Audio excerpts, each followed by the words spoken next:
Ok. Buenos días a todo el mundo. Es otro placer de nuevo hacer otro webinario del Global Platform. Me parece que mi cámara no está funcionando, así que no pueden ver mi cara, pero mi nombre es Peter Lloyd Sherlock y estoy una de las personas que está organizando lo que se llama la plataforma global sobre personas mayores y COVID en los países de bajo y medio ingreso. Hoy vamos a hablar específicamente sobre México y Brasil, y vamos a hacer una pregunta: ¿cuál debería ser el papel de la gerontología?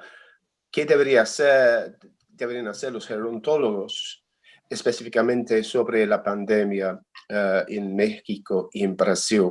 Y ese evento está organizado por el Platform Global, y quiero, Lucas, puedes tocar sobre el link que tiene en la esquina, porque quiero mostrar a ustedes que eso es nuestro sitio web, que fue fuertemente diseñado de nuevo hace una semana, 2 semanas, y ya tiene muchos recursos, tiene estadísticas, tiene papeles, tiene blogs, y tenemos una función para ver el sitio web en castellano y también en portugués.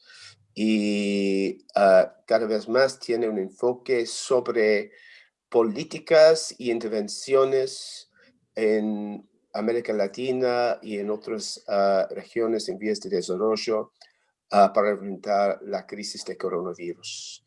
Así que recomiendo a ustedes que cuando tengan un poco de tiempo, que revisen el sitio web, y especialmente si quieren hacer escribir algunas notas en castellano, en portugués, podemos publicar eso como el serie blog que tenemos en el sitio, y podemos ayudar a ustedes a redactar, a traducir y publicar eso en nuestro sitio.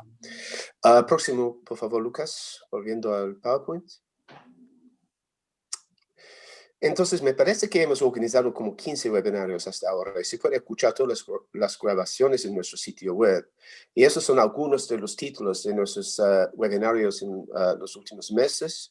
Y inclusive había uno específicamente sobre estrategias para América Latina, que fue hecho en castellano y en portugués. Entonces, eso va a ser el segundo que tiene un enfoque específico sobre esa región.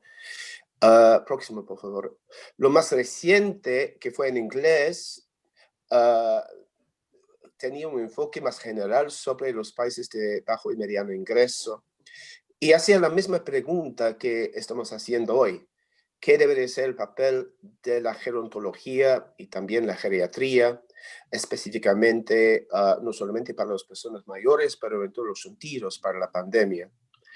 Y salió bastante claro que obvio que tiene mucha necesidad para contribuciones y expertos gerontológicos en todas las políticas de COVID, no específicamente para los adultos mayores, pero en mi propio país, en el Reino Unido, y se puede ver a nivel global también, la participación de los gerontólogos y geriátricos es mucho, mucho menor que uno imaginaría sería, que tiene mucho más participación de gente que son expertos en enfermedades infecciosas, virólogos, etcétera, etcétera.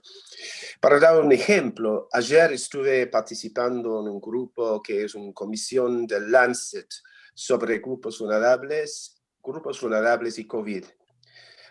Dentro del grupo de 15 personas había 6 personas que fueron expertos sobre crianzas, niños y juventud. Yo fui el único que tenía un interés en los adultos mayores.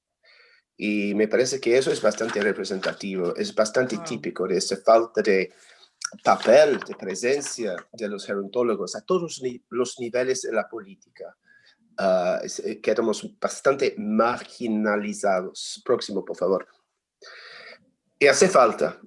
Ahora es unos puntos en inglés, disculpa, que salió de un blog que publiqué hace una semana, que habla sobre una situación escandalosa que está pasando en la ciudad argentina de Rosario.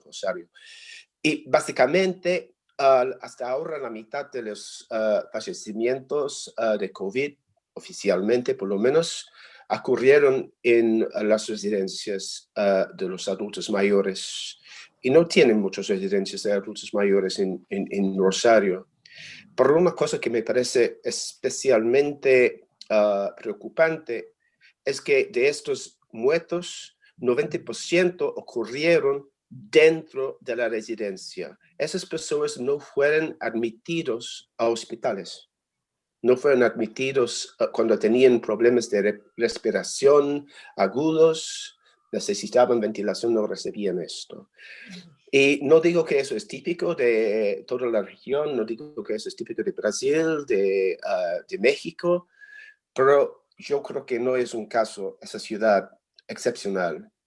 Y eso muestra no solamente un descuidado de los adultos mayores, pero es posible que esa política salió por una falta de sensibilidad y una falta de comprensión y participación de los gerontólogos.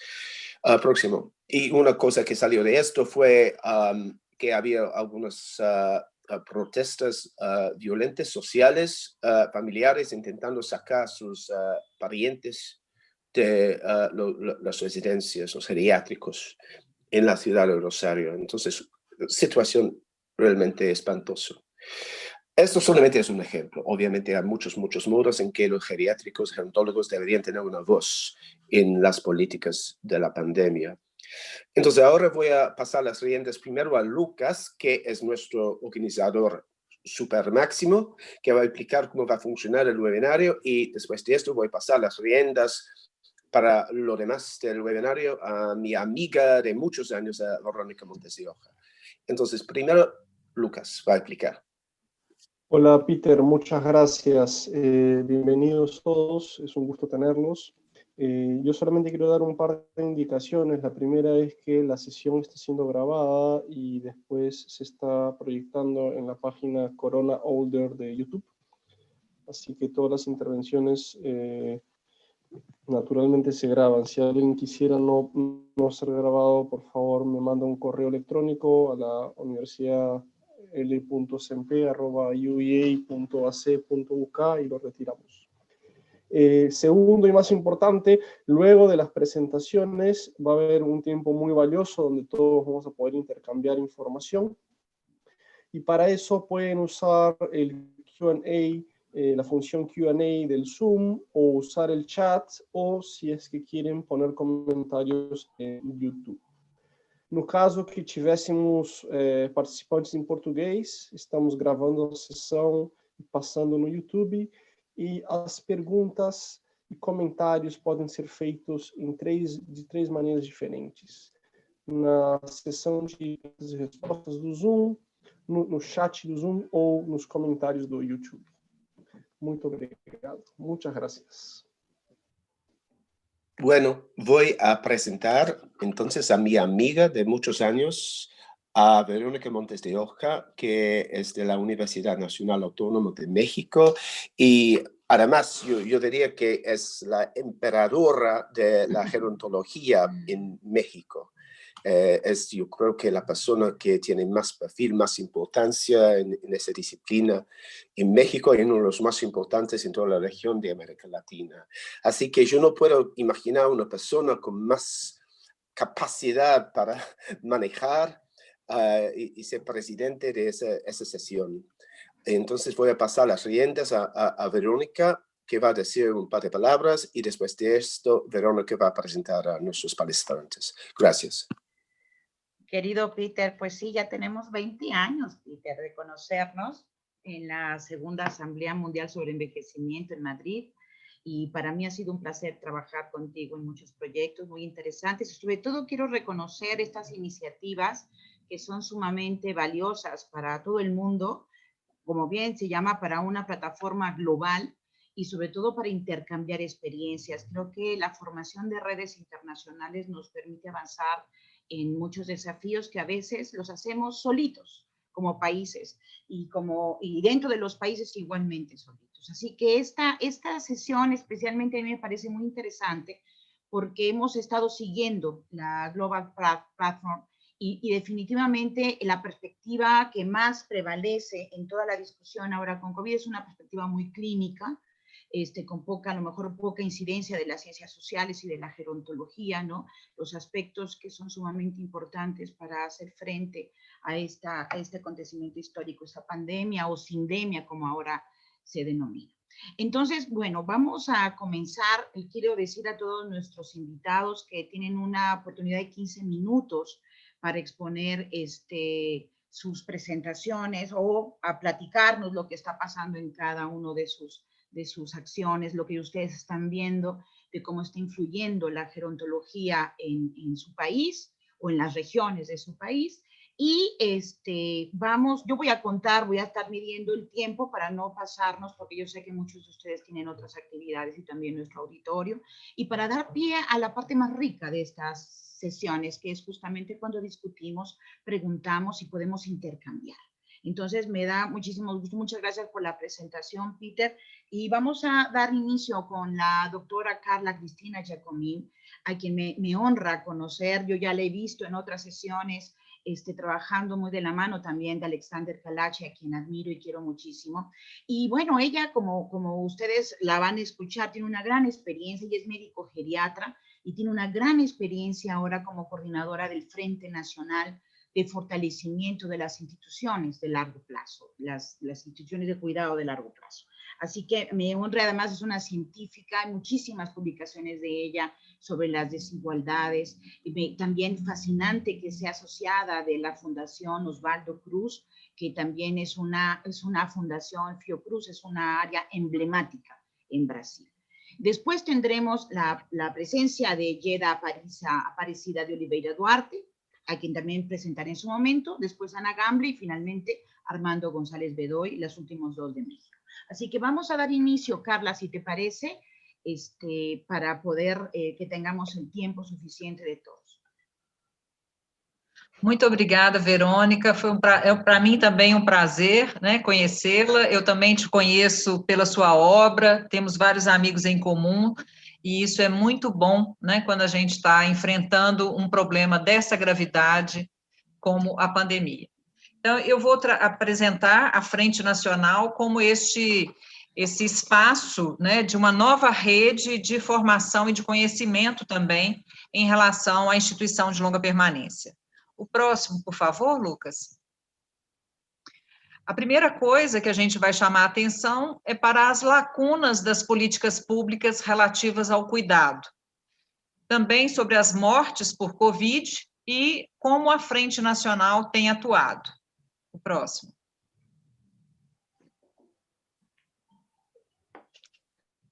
Entre as lacunas das políticas públicas está desconhecermos no Brasil quantos idosos vivem em instituições de longa permanência.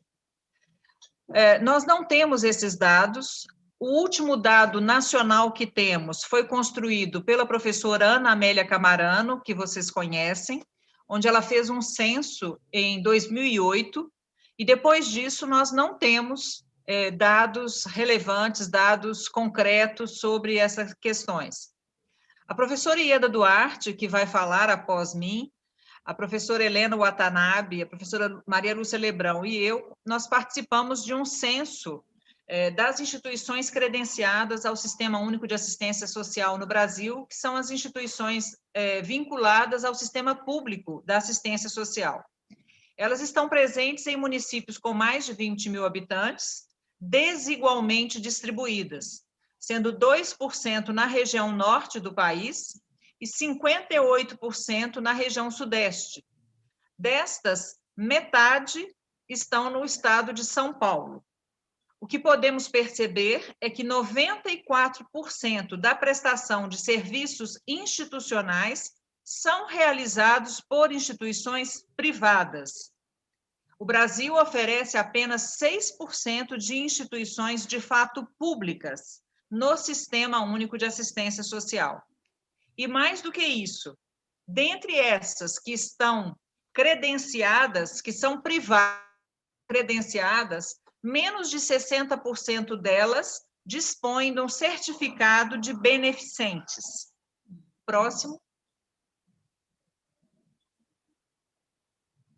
Quando a Frente Nacional foi criada, ela foi criada no dia 8 de abril o Brasil contava menos de 1.000 óbitos por Covid.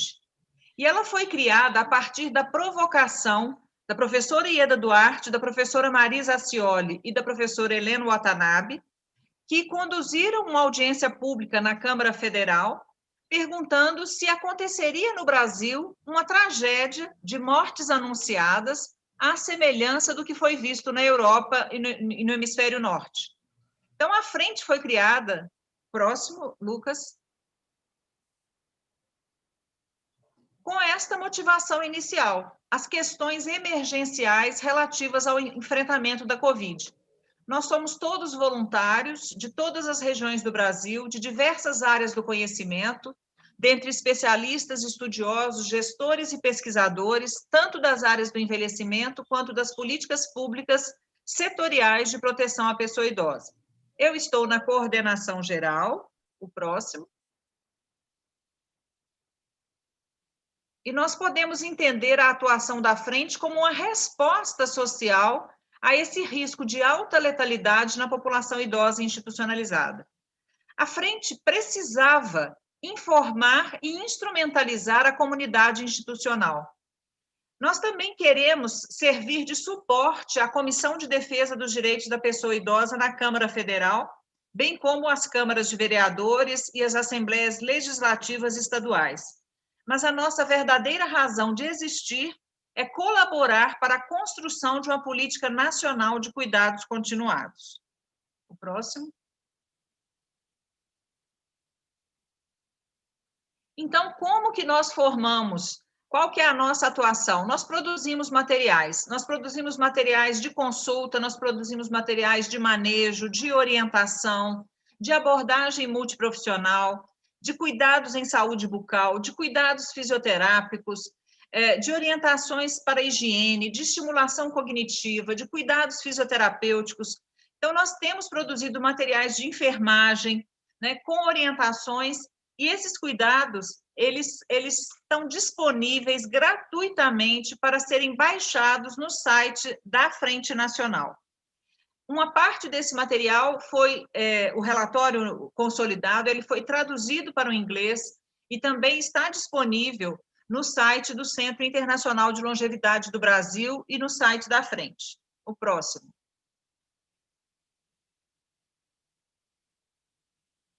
Nós produzimos materiais que podem ser distribuídos para serem afixados nas instituições, como orientações para equipes, por exemplo, como utilizar máscara, profissional de saúde não passa água na mão, ele lava as mãos com água e sabão, orientações sobre os sinais de gravidade, orientações de lembrete para limpar o celular, porque o celular é um grande transmissor também da Covid.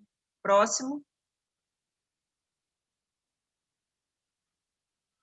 E orientações, essas orientações, elas são orientações também para os residentes, onde a gente passa mensagens positivas de cuidado da pessoa, do amigo, do cuidado com a proteção para não colocar as mãos nos olhos, na boca, no nariz. O próximo.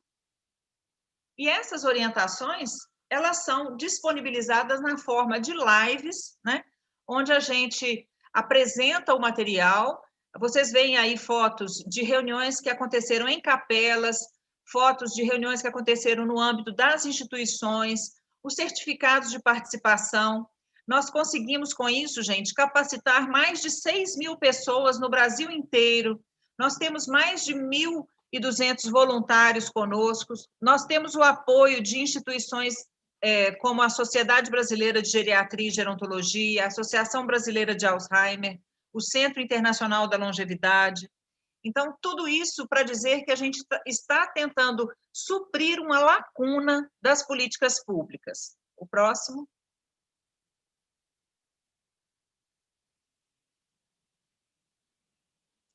Nós também trabalhamos com advocacy, né? Lembrando que a vida de toda pessoa idosa institucionalizada importa, não importa se ela está em instituição de longa permanência pública, privada, com fins lucrativos, filantrópica, o que importa é a vida de cada um.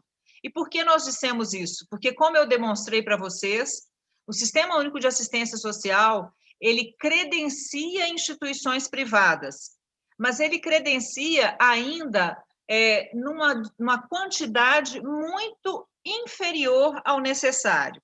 Para vocês terem ideia, aqui em Belo Horizonte, nós temos trabalhado com a perspectiva de que 1/3 das instituições privadas são igualmente precárias. Então, elas precisam de cuidado, elas precisam de apoio, e nós consideramos toda forma, todas as instituições como importantes neste momento. O próximo.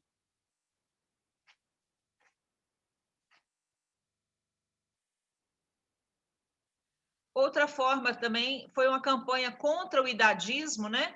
Envelhecer sem idadismo é nosso direito, e nós temos que construir isso, essa cultura de que o valor da vida não muda com a idade, né? Nós temos que enfrentar esse preconceito, porque envelhecer é a maior conquista da humanidade. O próximo. E aí eu queria demonstrar a importância, a relevância desse fato para nós. O próximo, Lucas. No Canadá, em Ontário, 85% dos óbitos aconteceram nas instituições. No Brasil, de acordo com os dados coletados pelo professor Paulo Vilas Boas, que é um dos nossos parceiros da frente, hoje os óbitos no Brasil respondem por 19,4% dos óbitos em instituições, 19,4% das pessoas institucionalizadas evoluíram para óbito, o que significa que 1 de cada 5 pessoas idosas contaminadas, institucionalizadas, evoluíram para óbito. Só que isso representa, no Brasil inteiro, 1,6% do total de óbitos. Então, nós temos razões para acreditar que a menor letalidade se deveu à suspensão precoce de visitas. Nós suspendemos visitas, nós orientamos para a suspensão de visitas desde o início de março. O uso de equipamentos de proteção individual, que não foi fácil, porque as instituições não dispunham desses equipamentos. Então, houve muita mobilização, inclusive da sociedade civil.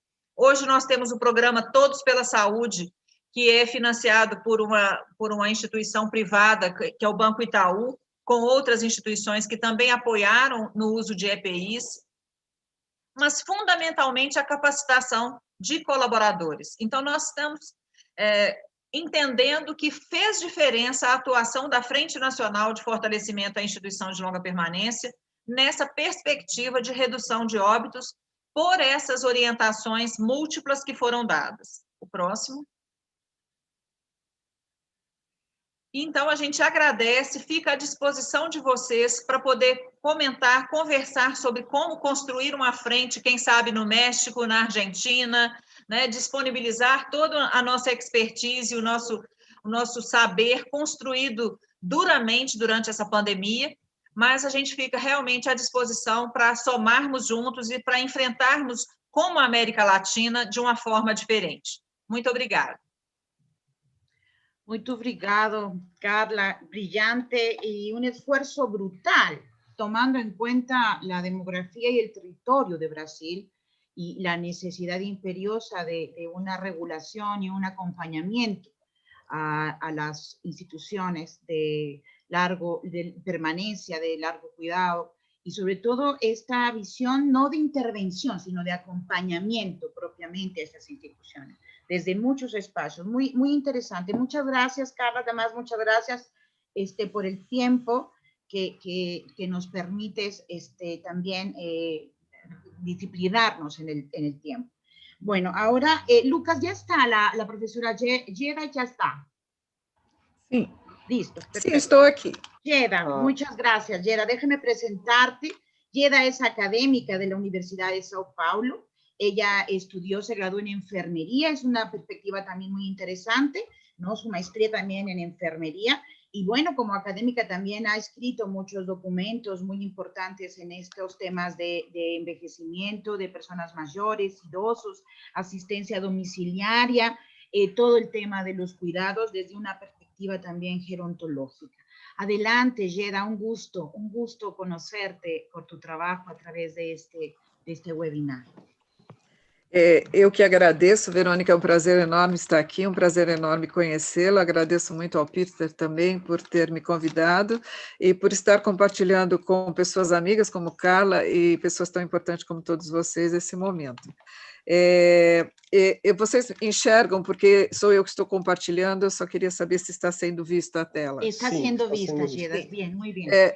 Ok, eu vou abordar com vocês um pouquinho a questão de como ocorreu, ou como está ocorrendo a pandemia em São Paulo. E também vou compartilhar com vocês o que uma pesquisa longitudinal, como o estudo sabe, pôde contribuir um pouco na pandemia para a organização das políticas públicas. Como vocês podem ver, esses são os dados mais recentes, os dados de hoje, daqui do Brasil e de São Paulo, e nesse mapa é possível se ter uma ideia de como a incidência da doença, a incidência e a prevalência da doença, ela está acontecendo no Brasil. Como a doutora Carla já comentou, em uma das cidades mais acometidas pela própria pandemia é a cidade de São Paulo, como pode ser vista no mapa. No Brasil, hoje, nós contamos com mais de 5.300.000 casos, mas, infelizmente, já estamos chegando na ordem de 156 mil óbitos, tornando o Brasil o segundo país em número de óbitos por Covid no mundo. Tá? O que não é nenhum mérito, acho que isso é um grande demérito. Né?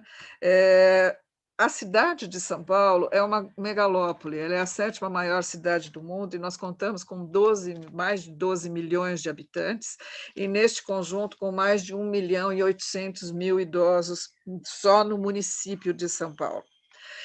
Nesse gráfico, nós trouxemos para ilustrar uma comparação de como vem ocorrendo a pandemia desde o seu começo, comparando Brasil, Estados Unidos, Itália e São Paulo.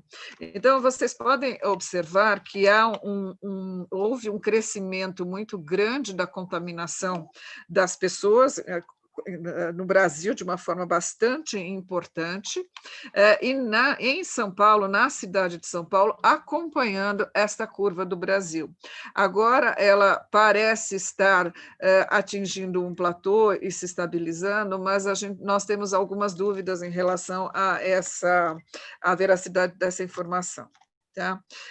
Então, aqui comparando os 3 pontos, neste caso, né, mundo, Brasil e São Paulo, só em São Paulo vocês podem ver que nós temos mais de 1 milhão quase 1.100.000 casos, e um número de óbitos, o mais importante número de óbitos do país.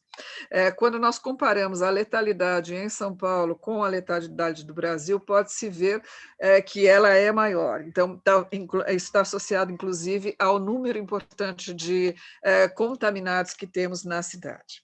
Tá?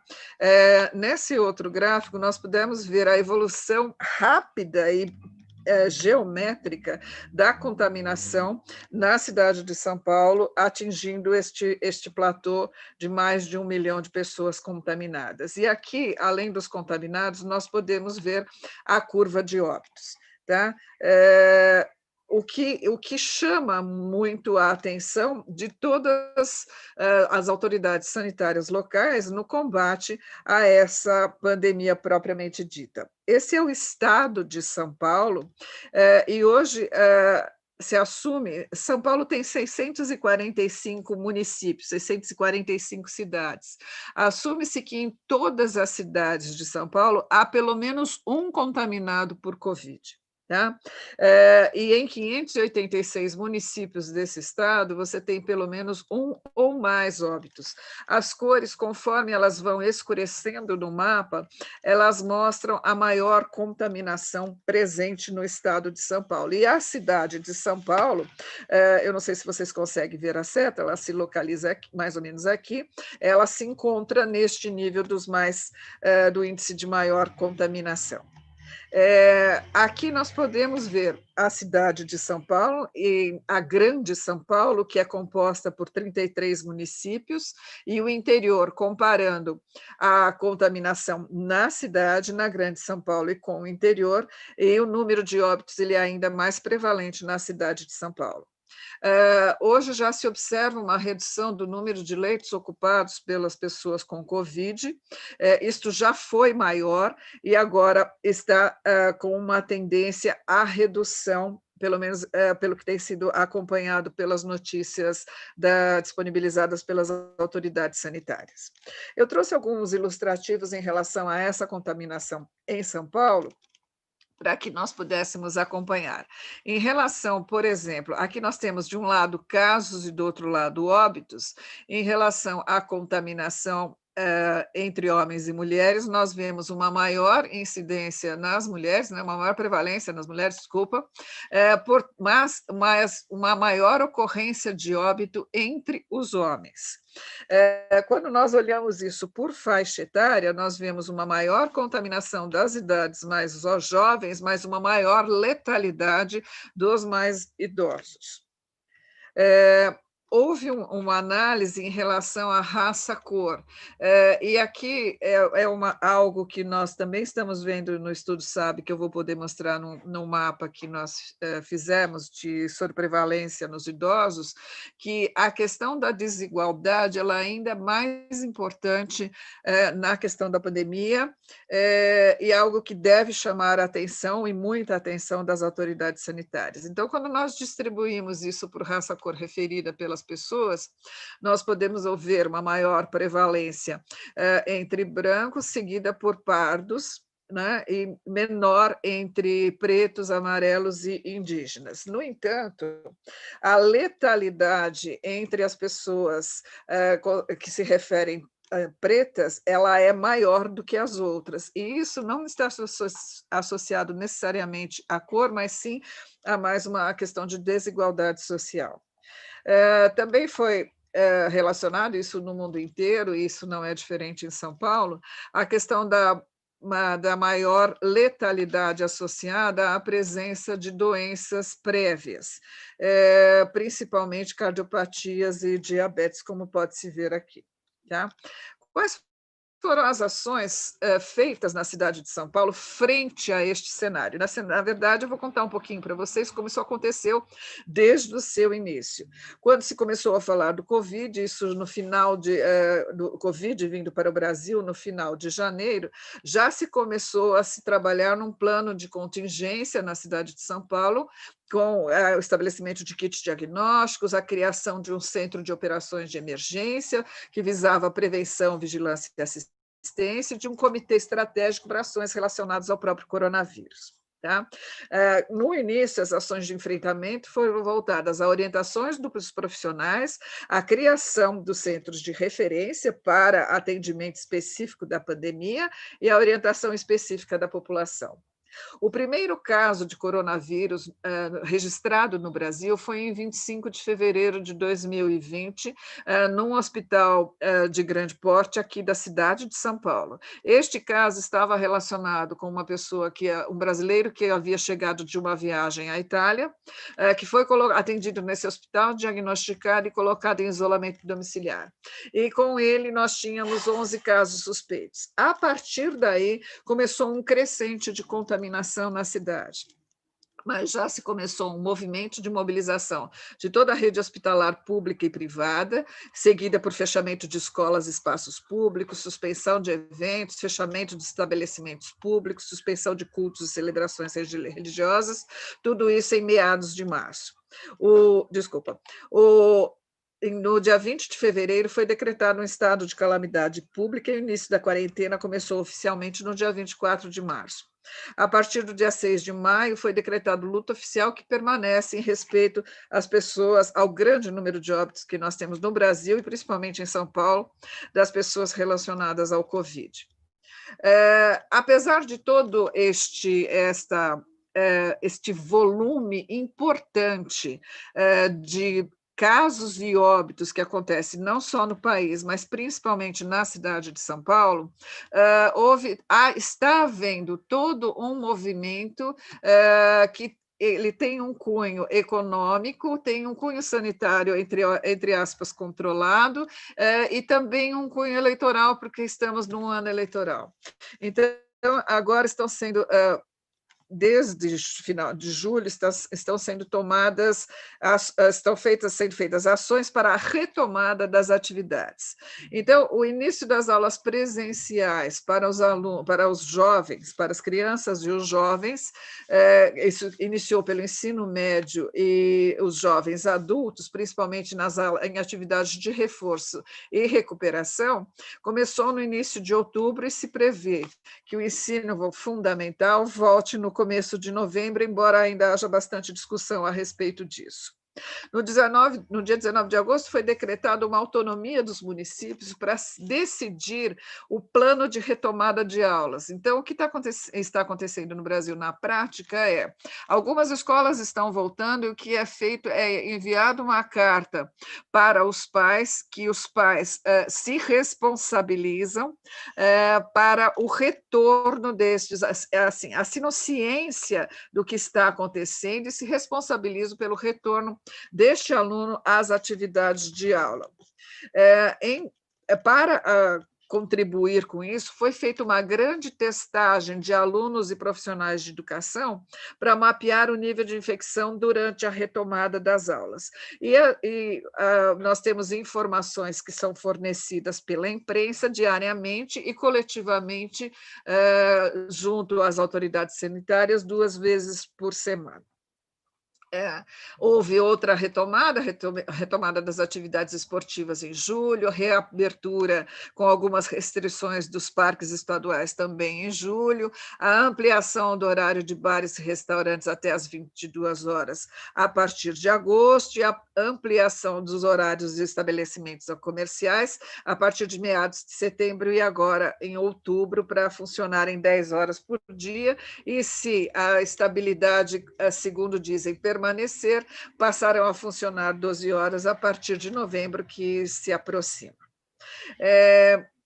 Essa testagem, já estou finalizando. Essa testagem, ela que foi realizada em São Paulo, mostrou que 26% dos adultos já tiveram Covid. Isso foi mais prevalente entre os mais pobres, os pretos e pardos, o que reforça aquela questão da desigualdade que eu já citei. No estudo SABE, que eu coordeno, era coordenado por professora Maria Lúcia, que nos deixou em 2016, agora eu coordeno, que é um estudo longitudinal sobre a população idosa residente no município de São Paulo, aqui é só para mostrar que ele representa a população. Nós fizemos alguns levantamentos em termos de arranjos domiciliares dos idosos, mostrando os idosos que moravam ou sozinhos ou só com idosos e, portanto, mais vulneráveis a esta condição, e também algo especial em relação aos que moravam sozinhos. E entre os que não moravam sozinhos, nós colocamos os que moravam com crianças e adolescentes, visando principalmente a retomada, o que traz o índice de contaminação possível de aproximadamente 340 mil pessoas idosas com a retomada das aulas. Isso foi encaminhado para as autoridades sanitárias para se discutir esta questão do retorno às atividades de aula neste momento em relação à pandemia. Com isso, nós conseguimos fazer uma avaliação sorológica, tanto sorológica quanto de PCR dos idosos de São Paulo. Esse daqui é o mapa do município de São Paulo e esse daqui é o resultado de aproximadamente 60% dos exames que foram coletados até o momento. As bolinhas vermelhas representam idosos contaminados e as bolinhas amarelas representam contactantes contaminados. As pretas representam óbitos. Então, o que nós podemos ver? Na cidade de São Paulo, pode-se ver que as regiões de maior contaminação dos idosos estão relacionadas nas regiões mais periféricas e, portanto, com uma questão de desigualdade colocada aqui. Os nossos idosos eles estão sendo contaminados principalmente pelos seus contactantes, o que torna a retomada e a abertura nesse momento um grande risco para a população idosa esses dados já foram encaminhados para as autoridades sanitárias. Então, isso daqui é só para vocês terem uma ideia dos distritos de São Paulo, e essas são as regiões com menor condição social, onde a gente apresenta o maior índice de contaminação. Esse é o último mapa do Brasil, que foi divulgado pela imprensa, o que diz que estamos num processo de desaceleração, com exceção do Rio Grande do Norte, que se apresenta acelerado, e eles colocam o estado e a cidade de São Paulo num nível de desaceleração, o que nos preocupa bastante, principalmente por conta do grande número de óbitos que ainda vem ocorrendo. Como Carla já falou, as pessoas idosas importam e merecem a nossa atenção, e há uma preocupação muito grande com esta retomada e a contaminação destes idosos. Muito obrigada. Muito obrigada, Yeda. La verdad, impresionante, un trabajo a nivel nacional, territorial, de mucho seguimiento y sistematización, Yeda. Muchísimas gracias. Vamos ahora a pasar ya a la perspectiva de México, y yo me voy a permitir presentar a dos amigos muy queridos, que también son muy importantes en la discusión gerontológica en México. Una de ellas es Ana Luisa Gamble, que nos conocemos también desde hace como 25 años. Hicimos juntas, planeamos parte de la encuesta nacional sobre envejecimiento en 1993, si mal no recuerdo, y es actualmente, bueno, ella es también una persona clave en todo lo que es la política pública en la Ciudad de México, y ahora ella está en la Dirección de Atención Geriátrica del Instituto Nacional de Atención a Personas Mayores. Es una persona que se ha formado en la práctica día a día, y yo le tengo absoluta confianza en la perspectiva que nos va a mostrar el día de hoy. Adelante, adelante, Ana. Buenos días. Voy a cargar la presentación.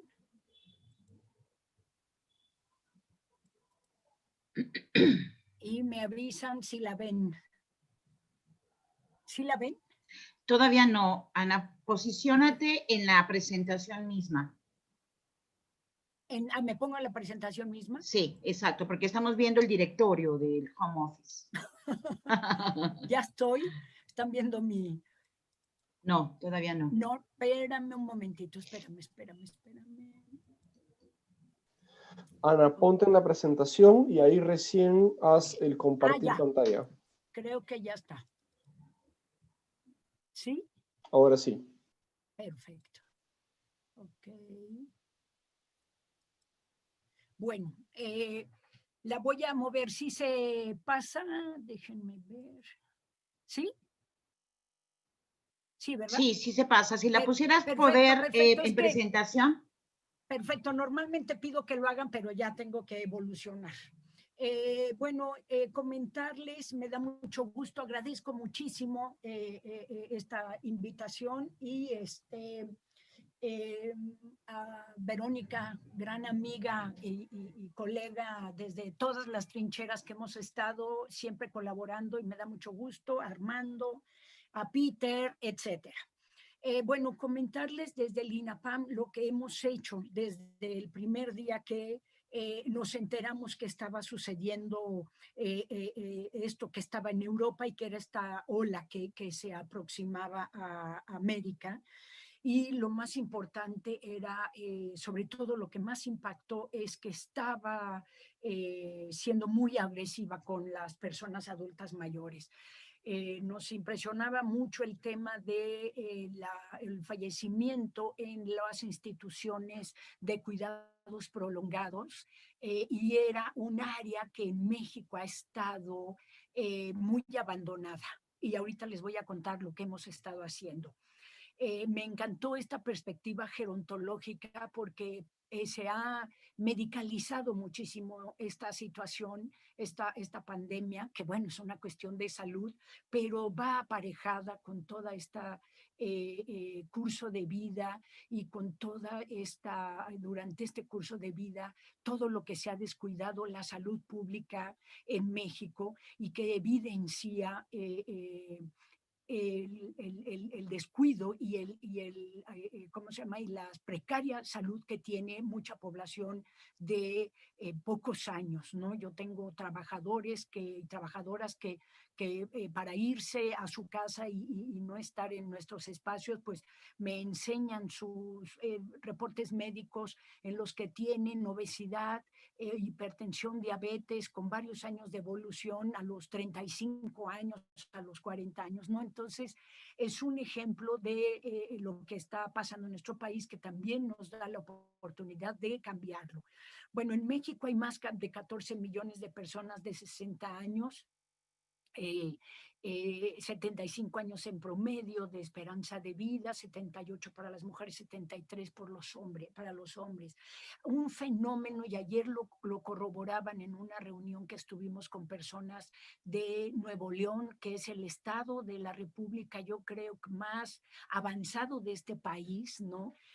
Quejándose de la discriminación exacerbada que hay con las personas mayores, porque hemos tomado decisiones en su nombre, vigilando o disque cuidando, y hemos frenado muchísimo de su propia opinión, hemos socavado sus derechos, y creo que también esto nos da una oportunidad para reconstruir esta cultura que se tiene, estos mitos y estereotipos que se tienen sobre las personas adultas mayores, incluyéndome a mí.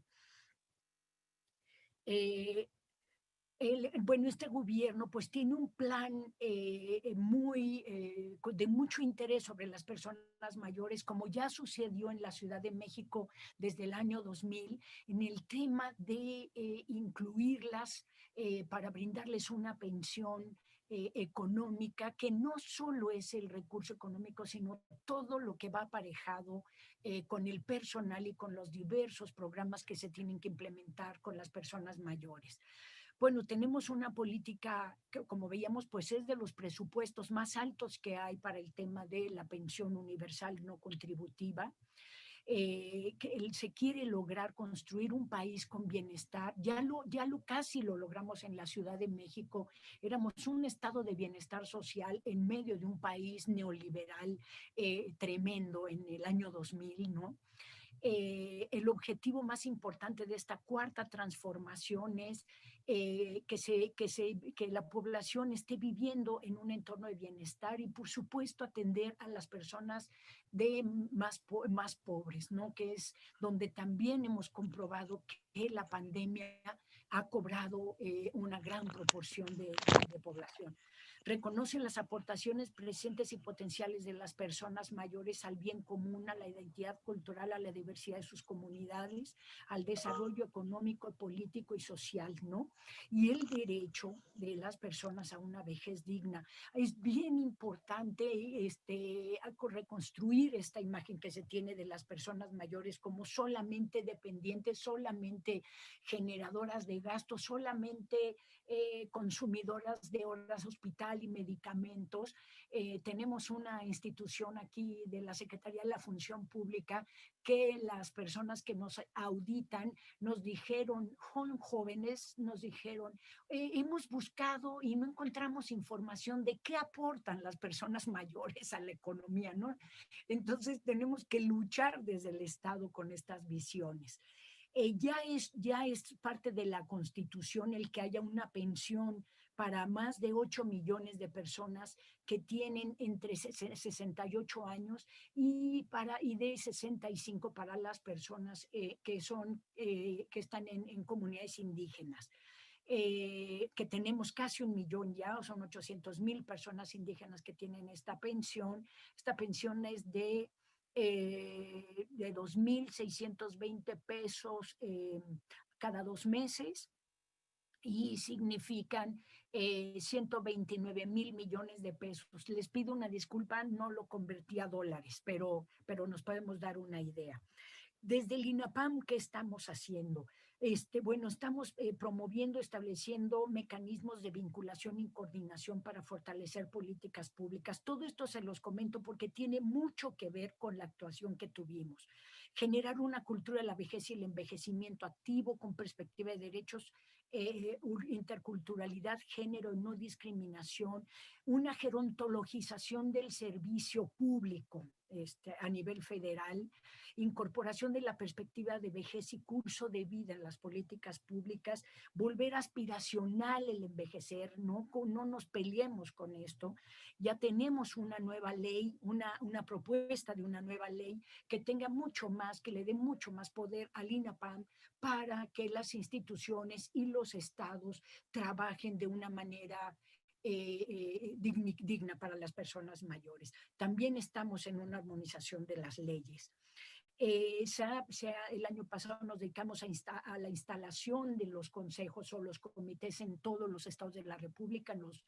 Fuimos de los 32, fuimos a 20, la directora general que estuvo en ese momento, Elsa Beites, se entrevistó con 10 gobernadores, a mí me tocó con Guanajuato y con Zacatecas, y con 10 secretarios de salud en el tema de revincularnos, conocer qué están haciendo y sobre todo intercambiar información. En octubre del año pasado se instaló el Comité Técnico de Coordinación de la Política Nacional a favor de las personas mayores, en la que están 32 instituciones.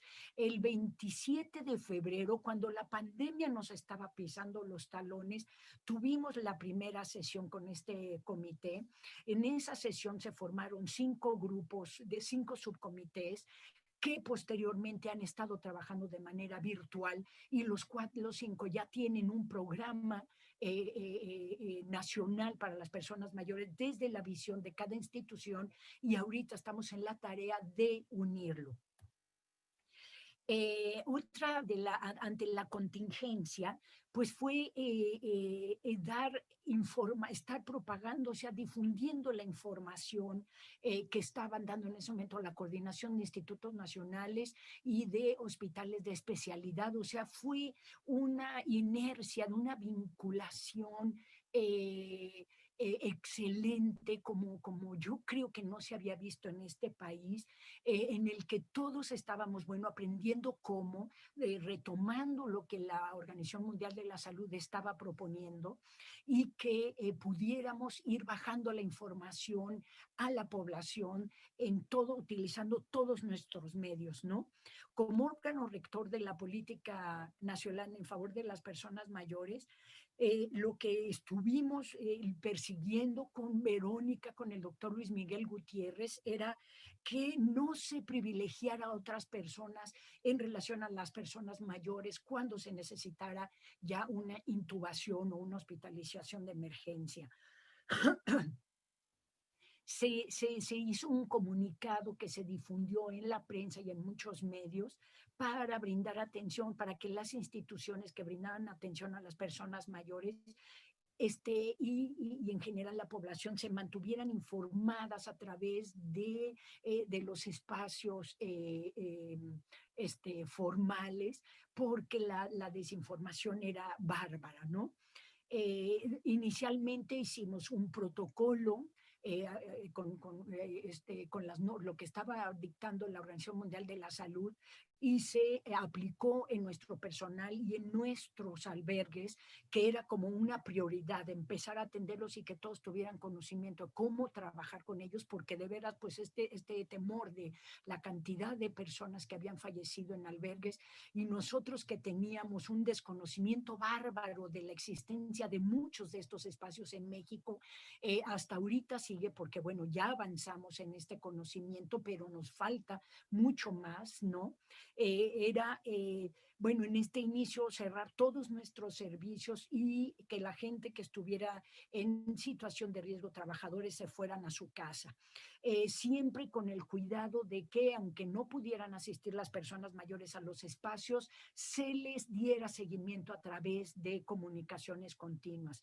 Se elaboró el protocolo operativo de contingencia en centros gerontológicos de estancia permanente por la alerta epidemiológica de COVID, y inmediatamente se empezó a difundir en todas las instituciones que ya conocíamos de larga estancia, que eran 300, que supervisamos y conocimos el año pasado, en las que aplicamos la norma oficial mexicana con una lista de cotejo, en la idea de tener un instrumento que es nuestra norma, aplicarlo tal cual en las instituciones, de lo cual les recomiendo buscar en la página nuestra del INAPAM el informe que tenemos preliminar de los resultados. Esto nos dio la posibilidad de tener una comunicación con ellos de manera continua, darles el protocolo, infografías y sobre todo hacer capacitación para que reforzaran de una manera exhaustiva todo lo preventivo dentro de los albergues, ¿no?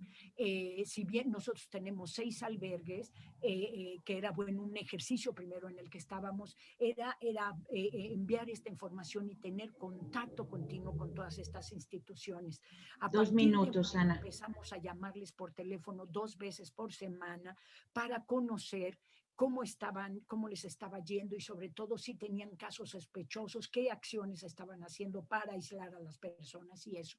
Algo que surgió ahí muy importante es que muchas instituciones reportaban que habían tenido comunicación con su jurisdicción sanitaria, pero que no los habían hecho caso y estaban con mucho temor. Entonces, desde el INAPAM nos dedicamos a hacer estas llamadas, a vincular a estas instituciones y hubo una respuesta inmediata excelente. Dentro de los materiales, bueno, que se difundieron, otro que particularmente generó inquietud y que teníamos que vigilar era el tema de las personas mayores que estaban en su casa, a lo mejor 2 personas mayores o una persona mayor con alguna disfuncionalidad, con alguna imposibilidad como para poder salir y proveerse de lo que necesitaban.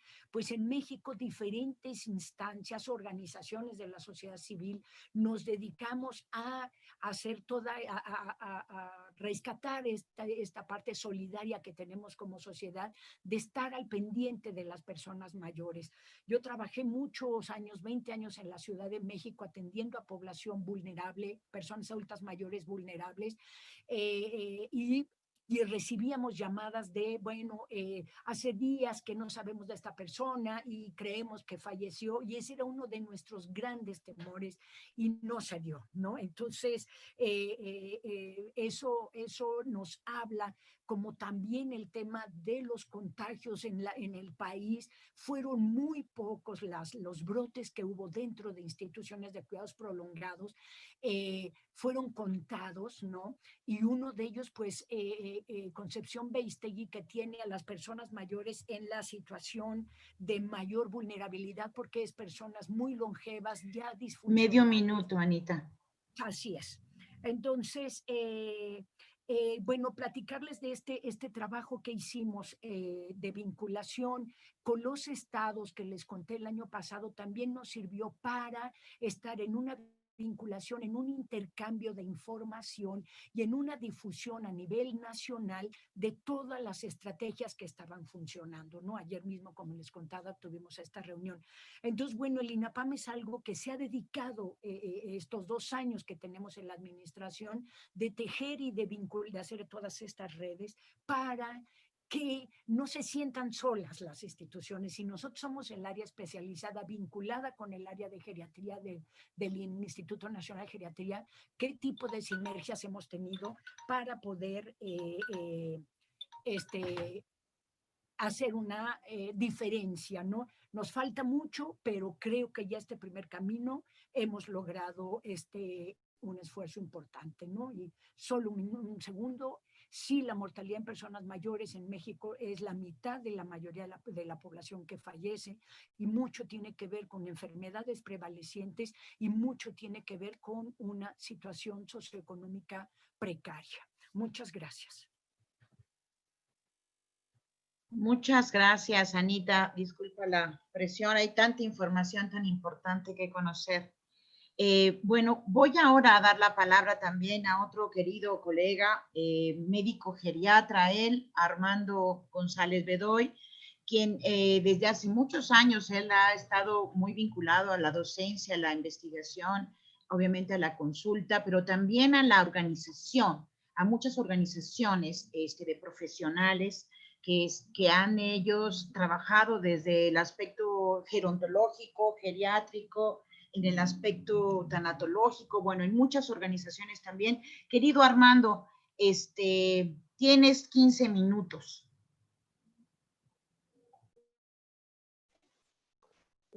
Armando, por favor, abre primero la presentación y luego compartes el Zoom. Si no, el Zoom no te deja cambiar de pantalla, lamentablemente.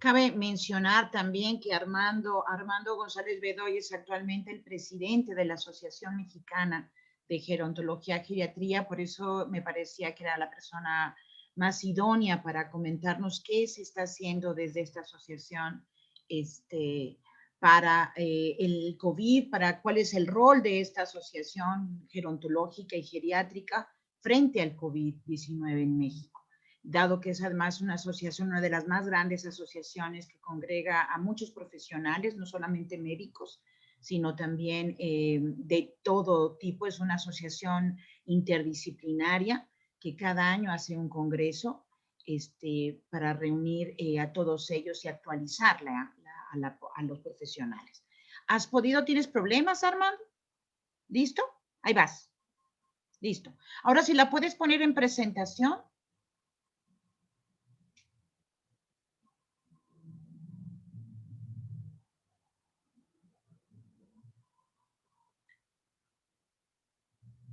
Exacto. Muy bien. Gracias, Armando.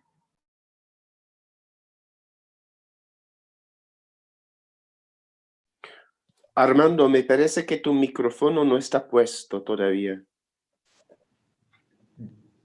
Sí, a ver, ¿sí me escuchan ya? Ahora sí. Ahora sí. Muy bien. Bueno, vamos a ser breves. Pues nuevamente un saludo a todos ustedes, su servidor Armando González Bedoya, en nombre de todos los que conformamos la comunidad de la Asociación Mexicana de Gerontología y Geriatría, el actual comité directivo. Agradezco a todos ustedes su gentil invitación para participar en este foro, además de expresar a todos ustedes lo emotivo que resulta estar aquí, ratificando con ello, y esto a mí se me hace muy importante, el compromiso que significa integrar las diferentes expresiones de actuación de todos y cada uno de los que formamos este equipo múltiple e interdisciplinario. Como es sabido, la estrategia mundial y el plan de acción sobre el envejecimiento y salud demanda las acciones que deben seguirse para asegurar que las personas de todo el mundo puedan optar a un envejecimiento largo y saludable, haciendo énfasis en la promoción de un envejecimiento activo, definido como el proceso de desarrollo y mantenimiento de la capacidad funcional que favorece todo el bienestar de las personas mayores.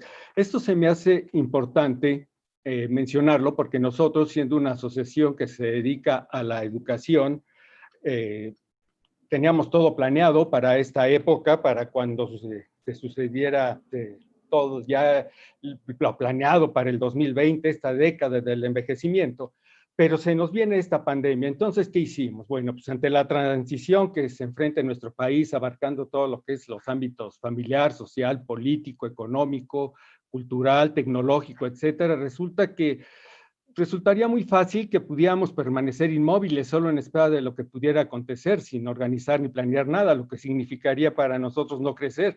Sin embargo, nuestros pensamientos siempre han ido dirigidos a redoblar esfuerzos acompañados de optimismo por cumplir cabalmente los estatutos que nos rigen, que son nuestra fuente de ética y misión, y más aún ahora cuando el envejecimiento poblacional en nuestro país es un tema relevante dentro de la agenda nacional.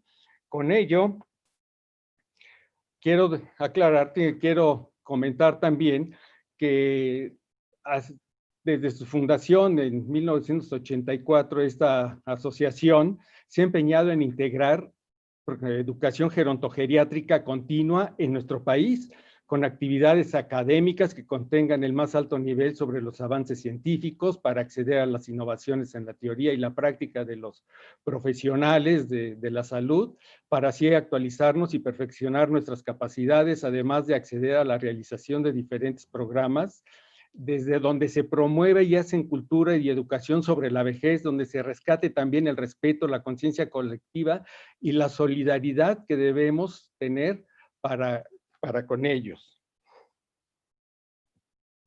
Bien, ¿qué es lo que pretendemos? Tenemos acciones, tenemos metas con esto de la pandemia. Bueno, para empezar, nosotros tenemos algunas sedes en la República Mexicana, pero queremos formar una filial en cada estado. ¿Para qué? Porque pues estamos conscientes que los que estamos inmersos en el campo de la gerontología y de la geriatría, sabemos que estas no son estáticas, por el contrario, que permanecen en constante movimiento, por lo cual la educación continua es una estrategia para mantenernos actualizados, actualizar los conocimientos de este equipo multidisciplinario que integramos, pero también con un afán muy especial, y que se trata también de concientizarnos, de sensibilizar al resto de la población, al resto de los profesionales, etcétera, que tenemos la obligación ética de renovar el acervo de conocimientos con la final de que nuestra práctica sea realmente sinónimo de excelencia.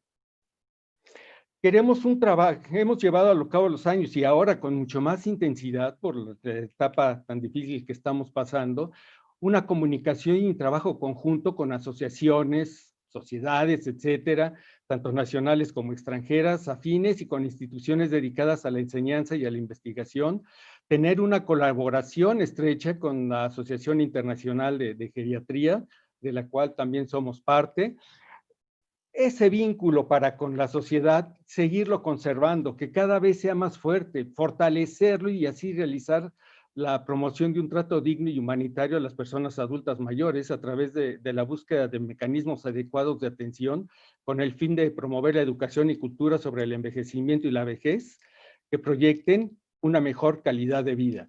Además, también consideramos importante incrementar en todos los profesionales del área que nos compete, incluidos aquí, y esto a mí es importantísimo por las experiencias que he tenido, etcétera. Incluir a aquellos en formación, el interés por la investigación y fomentar el desarrollo de programas y actividades en apoyos a las personas mayores, considerando que el afán de actualizarnos rebasa y es parte también de esta sensibilización de la que hago mención, que actualizar rebasando la obtención de una calificación curricular al representar la única alternativa para realmente incrementar la calidad de nuestro ejercicio meramente profesional. Algo hice aquí.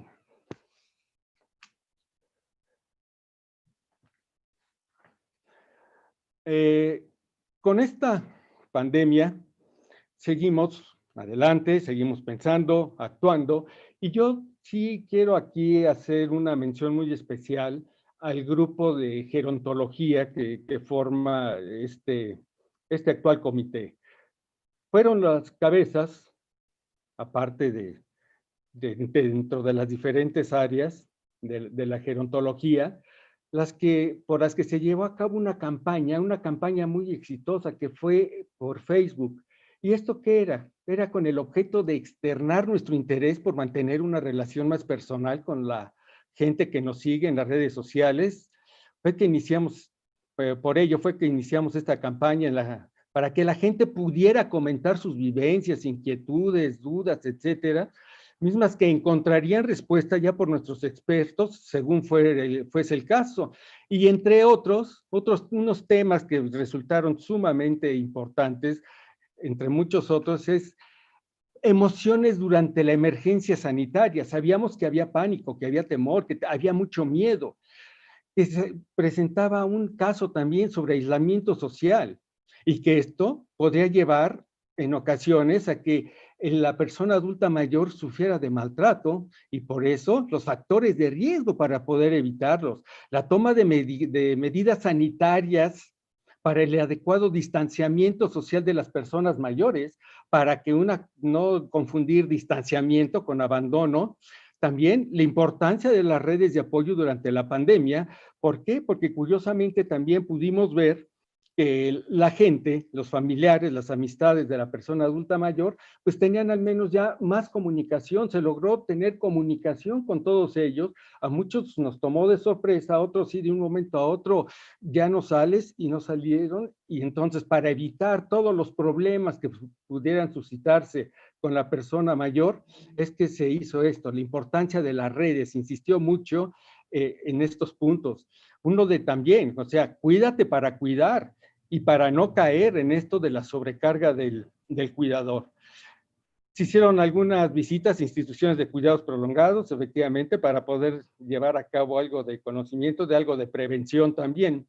Y un pendiente que aún tenemos, y que por obvias razones no hemos podido realizar, son las visitas a diversas instituciones educativas, con el fin de promover la cultura sobre la vejez en nuestro país, al tiempo de fortalecer a las personas mayores a través de otorgarles respeto, conciencia colectiva, solidaridad y reafirmar nuestro compromiso que les debemos a ello. Pero me refiero a estas instituciones educativas, desde las mismas primarias, y si es posible, desde antes, de poderlo llevar a cabo. Ya teníamos un plan muy elaborado, creo que iba a ser bastante exitoso. Desafortunadamente se nos cruzó, pero no quiere decir que no lo vayamos a ir haciendo. Ir viendo esas generaciones, las nuevas generaciones, desde muy temprana edad. También a las mismas personas mayores,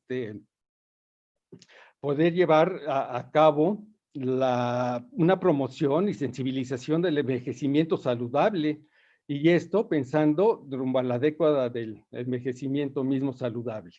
¿Por qué? Porque sabemos que el plan de acción establece estas dos metas que son principales. Uno, la que está centrada en apoyar a las personas mayores para que continúen desarrollando sus actividades, que esto es muy importante, sin que sean importantes realmente para ellas. Y la segunda, el establecimiento de alianzas y estudios para preparar la década del envejecimiento activo 2030. ¿Por qué? ¿Por qué yo hablo del envejecimiento, por qué yo hablo de esta década del envejecimiento?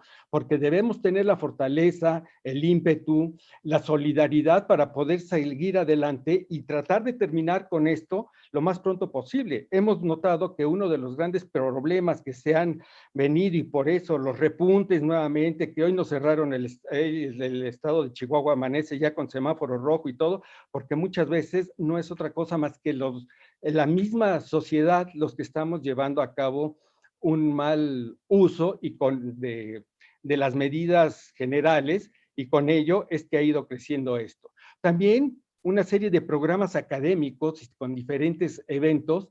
Llevamos nuestras sesiones presenciales, esperemos que muy pronto se lleven a cabo, y no es otra la razón, porque queremos ya un México sano, un México que ya desaparezcamos con estos problemas, pero para ello hay que educar también profesionales, sociedad, familia, etcétera. Entonces, por ello, llevamos nuestras sesiones académicas virtuales, donde se tocan diferentes tópicos. Se están llevando aproximadamente 3 al mes, diferentes simposios, talleres, diplomados, también presentación en diversos foros, y vamos a llevar ya del 16 al 19 de noviembre nuestro 34º Congreso Internacional, que precisamente innovador por todo lo que vamos a tocar, y en el cual el papel gerontológico juega un papel muy importante. Si ustedes notarán, yo todo lo que he dicho, todo esto de los proyectos y todo, realmente quienes encabezan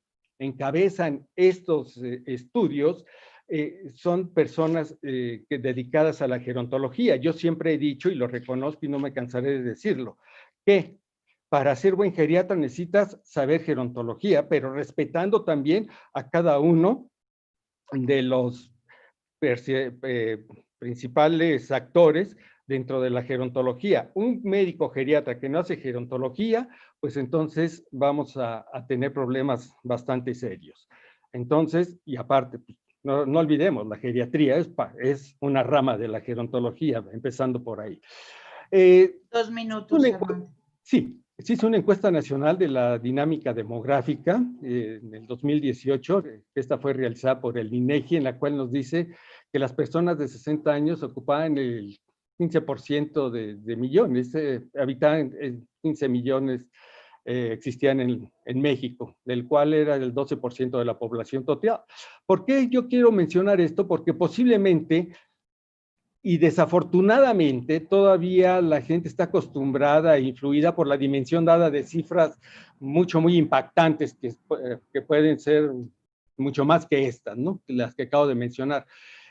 Y por ello representa para algunos solo un dato de poca importancia. Sin embargo, nosotros creemos que el hecho traspasa las barreras de la noticia y es un problema que debe analizarse muy a fondo, porque es necesario a partir de la idea de que la persona mayor no es un individuo desprotegido. Aquí pudimos confirmar, corroborar, mientras que en muchas partes del mundo se habla de fallecimientos, etcétera, que aquí el mayor número de fallecimientos no fue precisamente en las personas adultas mayores. Sin embargo, si se piensa que muchas veces ese sentimiento de inutilidad que siempre está exagerando él, pidiendo ayuda, servicios, y al contrario, debemos entender ya que es un sujeto que desea fervientemente integrarse al desarrollo económico del país como un recurso material, que la persona mayor desea formar parte de la estructura familiar que tan sólidas bases aún presente en nuestra cultura.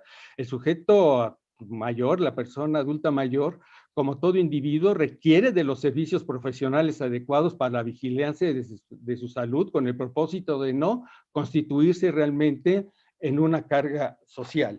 Otro de los puntos también que llevamos a cabo fue esto, que sabemos que el impacto de esta pandemia motivará cambios drásticos en su organización, que van desde el papel de la mujer en el ambiente familiar y en su entorno, como el mismo reacomodo de las clases sociales, sugiriendo nuevos esquemas de derechos. Y en esto va el derecho en relación con su cuidado, empezando por la familia. Entonces, algo que también, gracias al equipo multidisciplinario, se hicieron programas para favorecer el autocuidado, haciendo conciencia de los hábitos higiénicos, dietéticos, aseo, ejercicios, sana distancia, optimizar el uso de las redes de apoyo social, el uso de la tecnología, como una opción de apoyo a la atención de las personas mayores, el monitoreo en casa de pacientes con presencia de factores de riesgo, una comunicación permanente ante situaciones de ansiedad, depresión e ideación de muerte. También lo hicimos como parte de nuestra labor educativa. Muy bien. Una propuesta que tenemos es la que debemos, y este foro nos da esta oportunidad para seguir insistiendo que es sumamente necesario modificar nuestra actitud y estar abiertos a nuevos saberes y formas efectivas para promover la salud en la población que nos ocupa y la que está envejeciendo. Requerimos también estar bajo un liderazgo efectivo para generar y apoyar políticas públicas que lo permitan y lo mantengan como meta dentro del derecho a la salud a la que todos aspiramos. Nosotros, afortunadamente, como lo acaba de decir mi gran compañera, la maestra Ana Gamble, afortunadamente tenemos estas instituciones que están apoyando y también de la misma que como el INAPAM, y también que esté en constante comunión con el Instituto de Geriatría, el Instituto Nacional de Geriatría. ¿Por qué? Y esto, ¿por qué es importante? Porque todos debemos actuar así con esto, con este equipo multidisciplinario. Y recuerdo mucho las palabras del doctor Baum, en el cual decía, integrarse en el equipo es el principio, trabajar en equipo el proceso y mantenerse es el éxito. Y por ello es que debemos pensar todos. Y aquí voy a hacer un pequeño paréntesis ya para terminar, que dice, es así que respetando los principios básicos de cada uno, no importando la actividad que desarrollemos en la institución a la que representemos, me permito exhortarlos a trabajar unidos, a aprovechar de todos la sabiduría para obtener riqueza de conocimientos, utilizando los principios básicos, para alcanzar el nivel de excelencia lo más alto posible y mantenernos en él. Armando. Así estaremos en la mejor posición para avanzar hacia la excelencia auténtica, la prosperidad verdadera y un éxito profundamente satisfactorio. Y yo pregunto, ¿por qué tenemos que conformarnos con menos? Porque hoy es menester admitir realmente que nuestra Armando. relación, sí, que nuestra nación está envejeciendo, que la evolución por rentas que sean es constante. Y esto, por último, es mucho más importante hacer las cosas bien que hacerlas mejor que los otros. El cómo el grado de calidad de la asistencia. Muchísimas gracias. Gracias, Armando. Ah. Bueno, muchísimas gracias. Los mexicanos nos hemos pasado un poquito del tiempo, pero hay varias preguntas que serían muy importantes de rescatar. No sé si en el público tenemos preguntas, Peter. Creo que no vi, ¿no? No veo preguntas acá, pero yo tengo algunas preguntas, ¿no?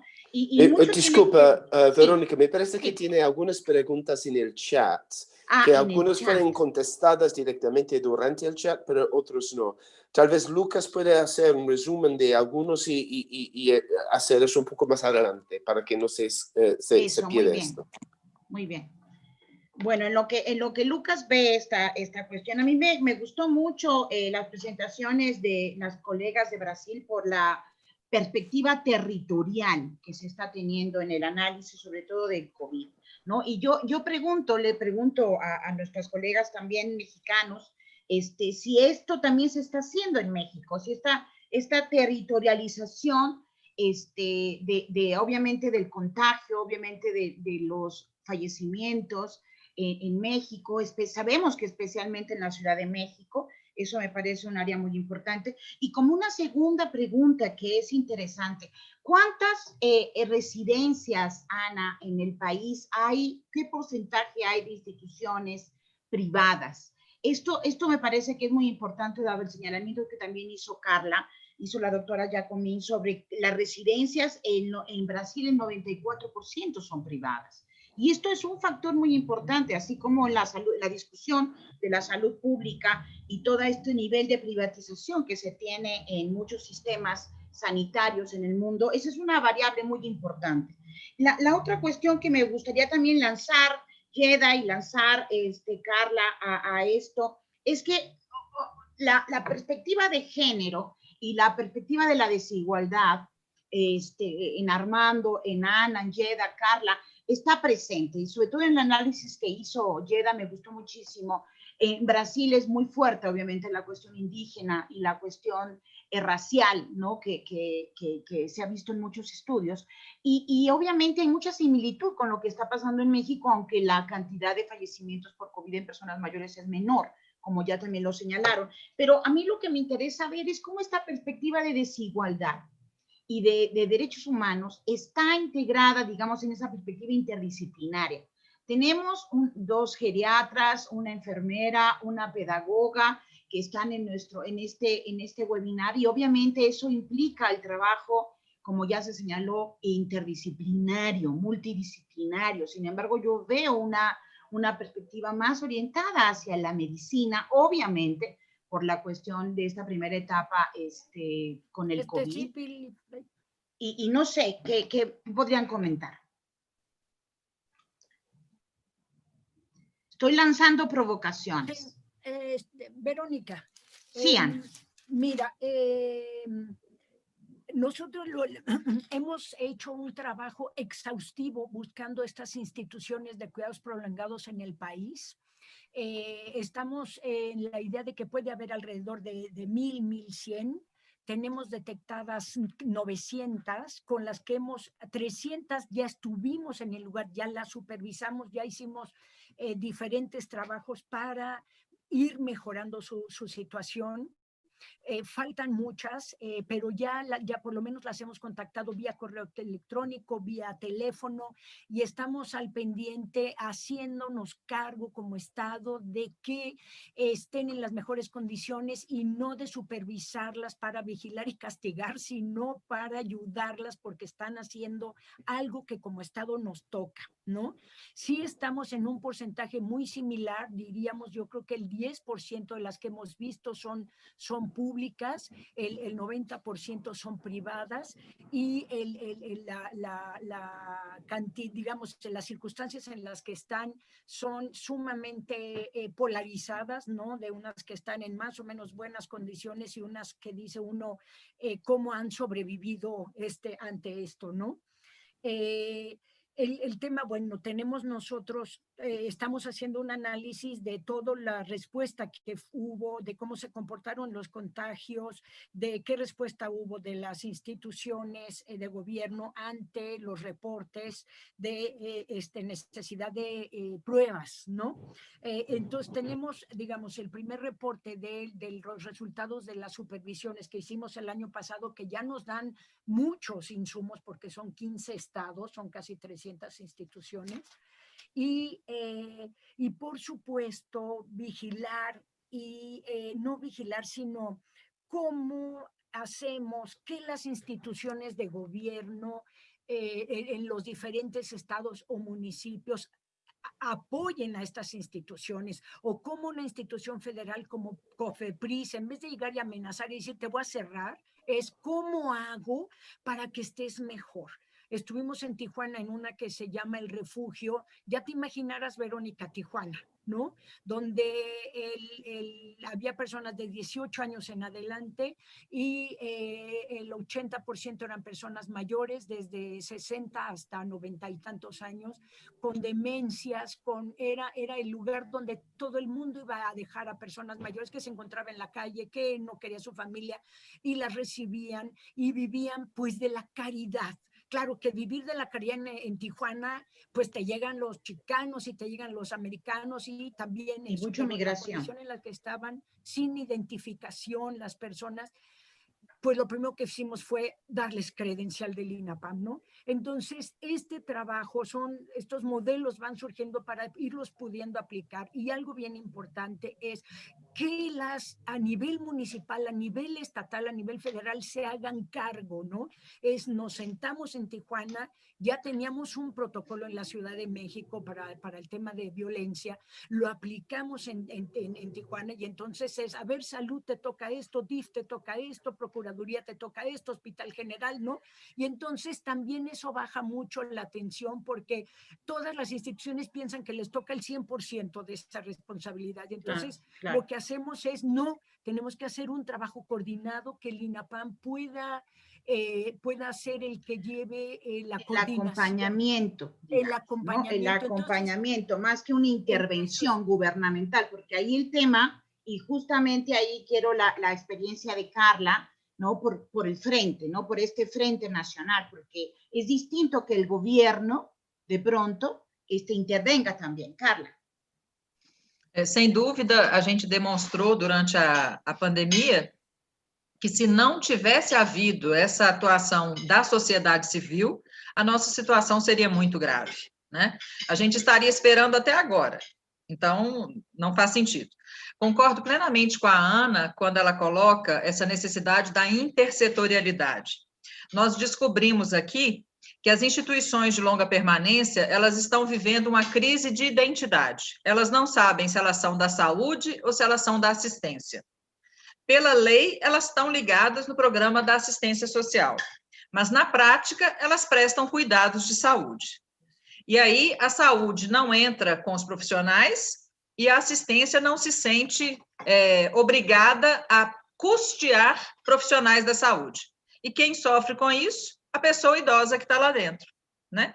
Então, a gente tem que enfrentar essa realidade. Outra realidade que eu gostaria de trazer aqui é que a lógica de que a família latino-americana sempre cuidou e sempre cuidará, ela foi completamente modificada pela realidade, porque, de fato, as mulheres estão trabalhando, as mulheres estão chefiando famílias, e as mulheres não têm como fazer tudo, cuidar dos ninhos e cuidar dos velhos, né?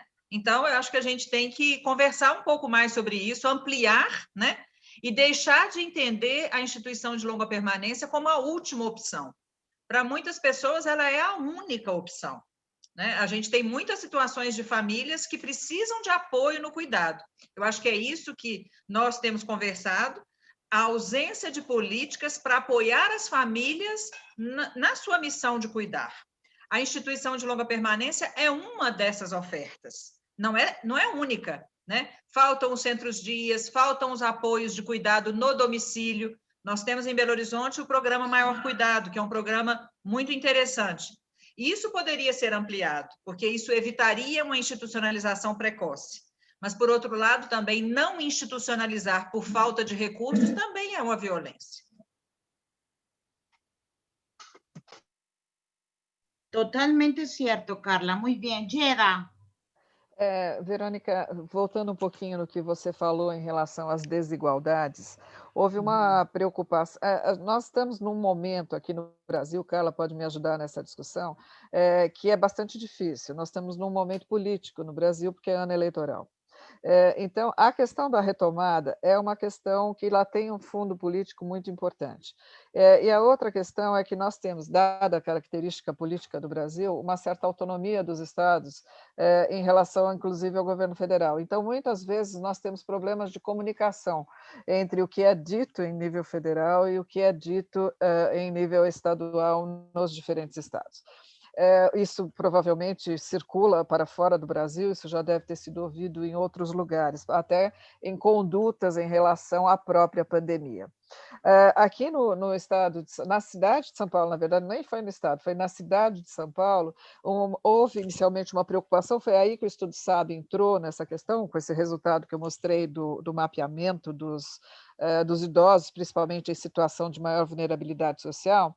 Houve uma preocupação das autoridades sanitárias em se fazer um levantamento sorológico das populações mais vulneráveis. Então, incluíam-se os presidiários, os imigrantes, os migrantes, os contactantes dos profissionais de saúde, as pessoas em situação de violência abrigadas, os moradores de rua, etc. Então, houve todo um movimento de pegar esta população teoricamente mais vulnerável, tá?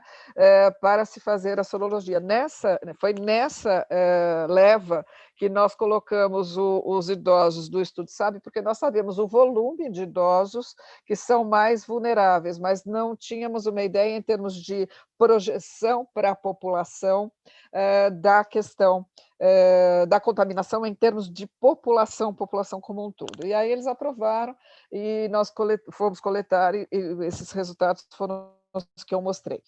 Agora que estão começando a surgir algumas discussões sobre a questão da desigualdade, embora a gente já soubesse disso muito bem, mas antes as questões eram muito mais voltadas ao atendimento médico, às medidas sanitárias, às medidas de proteção para a população como um todo, sem necessariamente focar nas populações mais vulneráveis. Então, apesar, este resultado ele não foi publicizado ainda, o único resultado publicizado foi como eu comentei, dos escolares adultos contaminados e de alguns escolares em torno de 13% por conta da reabertura das escolas, que conversa com o ano político. Tá? E, ao contrário, por exemplo, quando nós mostramos a contaminação dos contactantes e que isso seria ruim para a população idosa, o projeto foi suspenso. Então, nós conseguimos fazer coleta de metade da população do projeto e ainda aguardamos a liberação da outra metade por conta do momento político que nós estamos. Então, isso não é diferente em outros locais do mundo, eu imagino, mas essa é uma realidade que estamos enfrentando, infelizmente. Sí, y además los tiempos políticos, como bien señalas también en Brasil. Y bueno, todos ahora, todo lo que están mencionando pone en evidencia también que a pesar de tantas décadas de envejecimiento en nuestro país y de investigación, en realidad esta pandemia, esta sindemia nos ha caído para darnos cuenta de que aún necesitamos muchísimo mayor investigación, ¿no? Y mucha vinculación de las universidades, de la evidencia y de la investigación también con algo que yo especialmente admiro mucho en Fiocruz, porque ellos desde el principio del siglo pasado, salud y educación estuvieron unidas en esto. Y esto me parece fundamental. Y lo mencionó Ana, lo mencionaste, Yeda, lo mencionó Carla y también lo mencionó Armando. El papel fundamental que tiene ahorita la educación, la divulgación científica. Porque la investigación se queda, al menos acá en México, en una pequeñísima élite científica que no llega a devolverle a la población todo lo que la población misma paga con sus impuestos en nuestras instituciones públicas, ¿no? Entonces, esto suele ahora verse con mayor nitidez, todo el tema, por ejemplo, de la salud pública, de la comorbilidad, en edades previas al propio etapa de vejez, digamos, ¿no? En esto que sí es este longo periodo de envejecimiento, ¿no? Ese periodo que no solamente va, digamos, de 60 y más, sino que nos obliga a pensar desde una perspectiva de curso de vida previa también.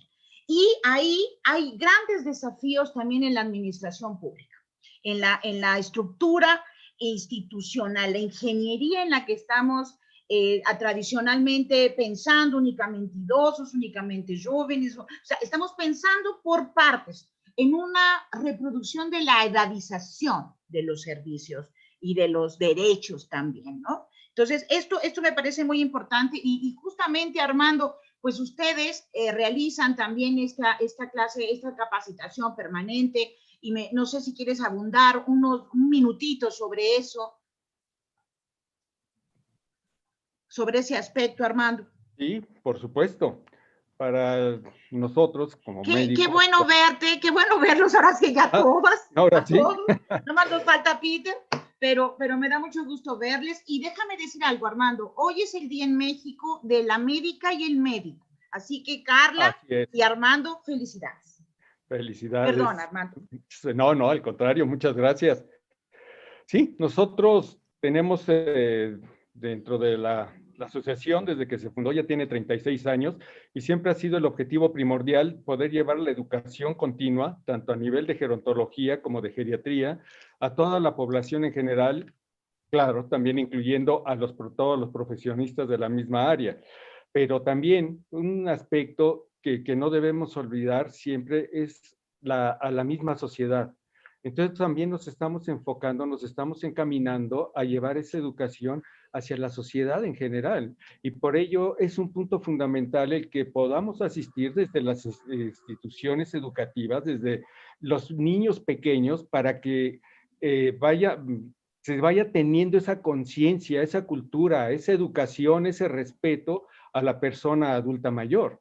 Se debe quitar esa imagen porque muchas veces todavía se está manejando de que el viejo es una persona ya no funcional, que la persona es una persona que ya no va a ser productiva y que nada más está sobreviviendo, no tanto llevando una vida, ¿no? Y lo que nosotros queremos a nivel general es reincorporarlo a la sociedad realmente, a que la gente, a que la sociedad lo acoja, lo respete y tomar el ejemplo hasta de otros países, aprovechar la sabiduría de la persona adulta mayor.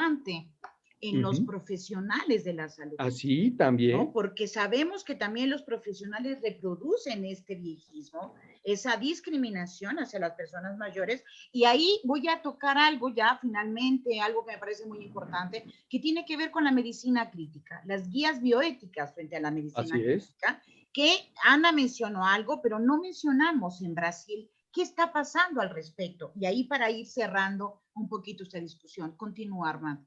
Bien, sí, entonces parte de todo lo que estamos luchando, que la persona, y la geriatría precisamente es eso, tratar de que la persona sea funcional el mayor tiempo posible. Hay padecimientos que no se van a quitar, pero sí se van a controlar. Entonces, al llevar un buen control, al poder llevar una muy buena medicina preventiva, es que se van a poder evitar problemas subsecuentes que realmente en algún momento llegan a cortar la vida de la persona y de una manera muy deplorable. Pero si nosotros queremos hacer realmente medicina preventiva, tenemos que apoyarnos en todo el grupo multidisciplinario para que realmente así sea. Los profesionales tenemos que abrirnos definitivamente. Ya cambió esa época desde hace muchísimos años, afortunadamente, en la que desgraciadamente se referían al viejo como, ¿ya qué le vas a hacer? Ya no le hagas nada, porque a mí me tocó ver esas situaciones, ya no le hagas nada. Ya nada más cámbiale la pastilla de color, ¿ya qué le vas a hacer? Sin embargo, a lo largo de todo este tiempo se ha demostrado que por eso se ha ido aumentando la esperanza de vida, pero ahora a esa esperanza de vida hay que aumentarle la calidad de vida también. ¿Para qué? Para poder llevar esto. Y eso es papel de todos los profesionales. El viejo tiene la oportunidad a todos los servicios, a recibir todos los servicios y darle esa oportunidad de vida con calidad. Al viejo no hay que matarlo socialmente antes que biológicamente, que eso también se me hace un punto muy importante. Muchas gracias, Armando. Muy cierto. Toda la cuestión del trabajo de equipo en horizontalidad, con perspectiva de género, incluso dentro de los mismos científicos y de los mismos profesionales gerontológicos, ¿no? Carla, Yeda, qué bien con esta guía. ¿Cómo se vio en Brasil las guías estos de medicina crítica? Infelizmente, eu acho o seguinte, nós estamos vivendo um momento de muita polarização aqui no Brasil, polarização política, ideológica, e isso para o pior de todos, né? Porque essa falta de diálogo, ela é como se qualquer coisa que venha de um lado está absolutamente errado, ele não é sequer discutido pelo outro lado. E aí, com isso, as situações vão se consolidando sem que haja um diálogo. Eu concordo plenamente com o Armando quando ele fala que nós já passamos da época de um ser um detentor único do saber, né? A ordem médica, ela não pode ser tida desta forma, né? Compreendida desta forma. Eu acho que até um trabalho que a Frente fez durante esse período foi traduzir o material para uma literacia, para uma capacidade que as outras pessoas pudessem compreender. Porque no cuidado à pessoa idosa institucionalizada no Brasil, estão cuidadores que não têm sequer o ensino médio. Então, assim, são pessoas que não têm essa cientificidade toda. Então, nós tínhamos, sim, essa preocupação. Então, eu acho que a medicina crítica, ela tem que passar por esse reconhecimento, que o médico não é tudo, né? E sozinho a gente não vai conseguir cuidar, porque nós não somos detentores de tudo. E dessa forma, eu acho, assim, muito importante o trabalho da enfermagem. A professora Ieda é uma defensora da gerontologia, tanto que criou um curso de gerontologia aqui na Universidade de São Paulo, né? Eu acho que a Ieda pode também contribuir com a gente nessa discussão. Houve eu concordo plenamente com o que a Carla falou, e também nós nos deparamos, mais ou menos no começo da pandemia aqui no Brasil, com uma colocação muito infeliz de um representante do governo, que disse que referenciou que as pessoas idosas não seriam prioridade no atendimento. Isso gerou uma viralização na rede de combate a esta fala, e isso foi muito reforçado pela ação muito exitosa da Frente. Então, quase todos os profissionais que trabalham na área, que estiveram em contato com os diferentes meios de comunicação, etc., questionaram esta colocação, foram contra ela para que isso não se criasse raiz na sociedade, porque o velho não poderia jamais ser visto em segundo plano, principalmente pelos intensivistas, na hora que eu tenho que selecionar a quem eu atendo ou a quem não atendo. E isso acabou, pelo menos na discussão pública, no set menor, a gente nunca pode garantir, mas pelo menos houve todo um movimento contra este tipo de colocação, reforçando a importância que a pessoa idosa tem e que a atuação multiprofissional tem no atendimento não só da pandemia, mas no atendimento da população como um todo, né?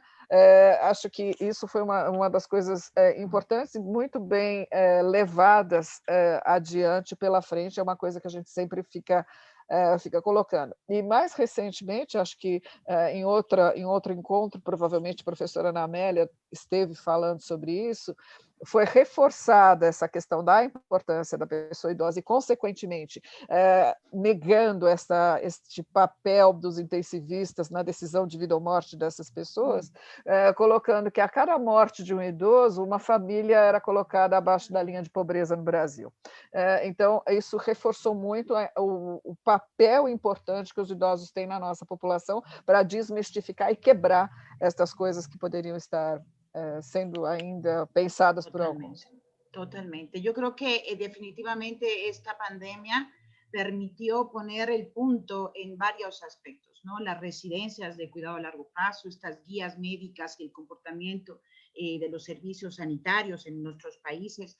También acá rápidamente les comento que había una guía bioética de medicina crítica que también tenía una perspectiva totalmente viejista, edadista, ¿no? Que autorizaba de alguna manera, obviamente, frente a la ausencia de ventiladores en etapa crítica ante COVID, pues la decisión por aquellas vidas que faltaban de ser cumplidas, ¿no? Completadas, esa era la idea horrorífica, ¿no?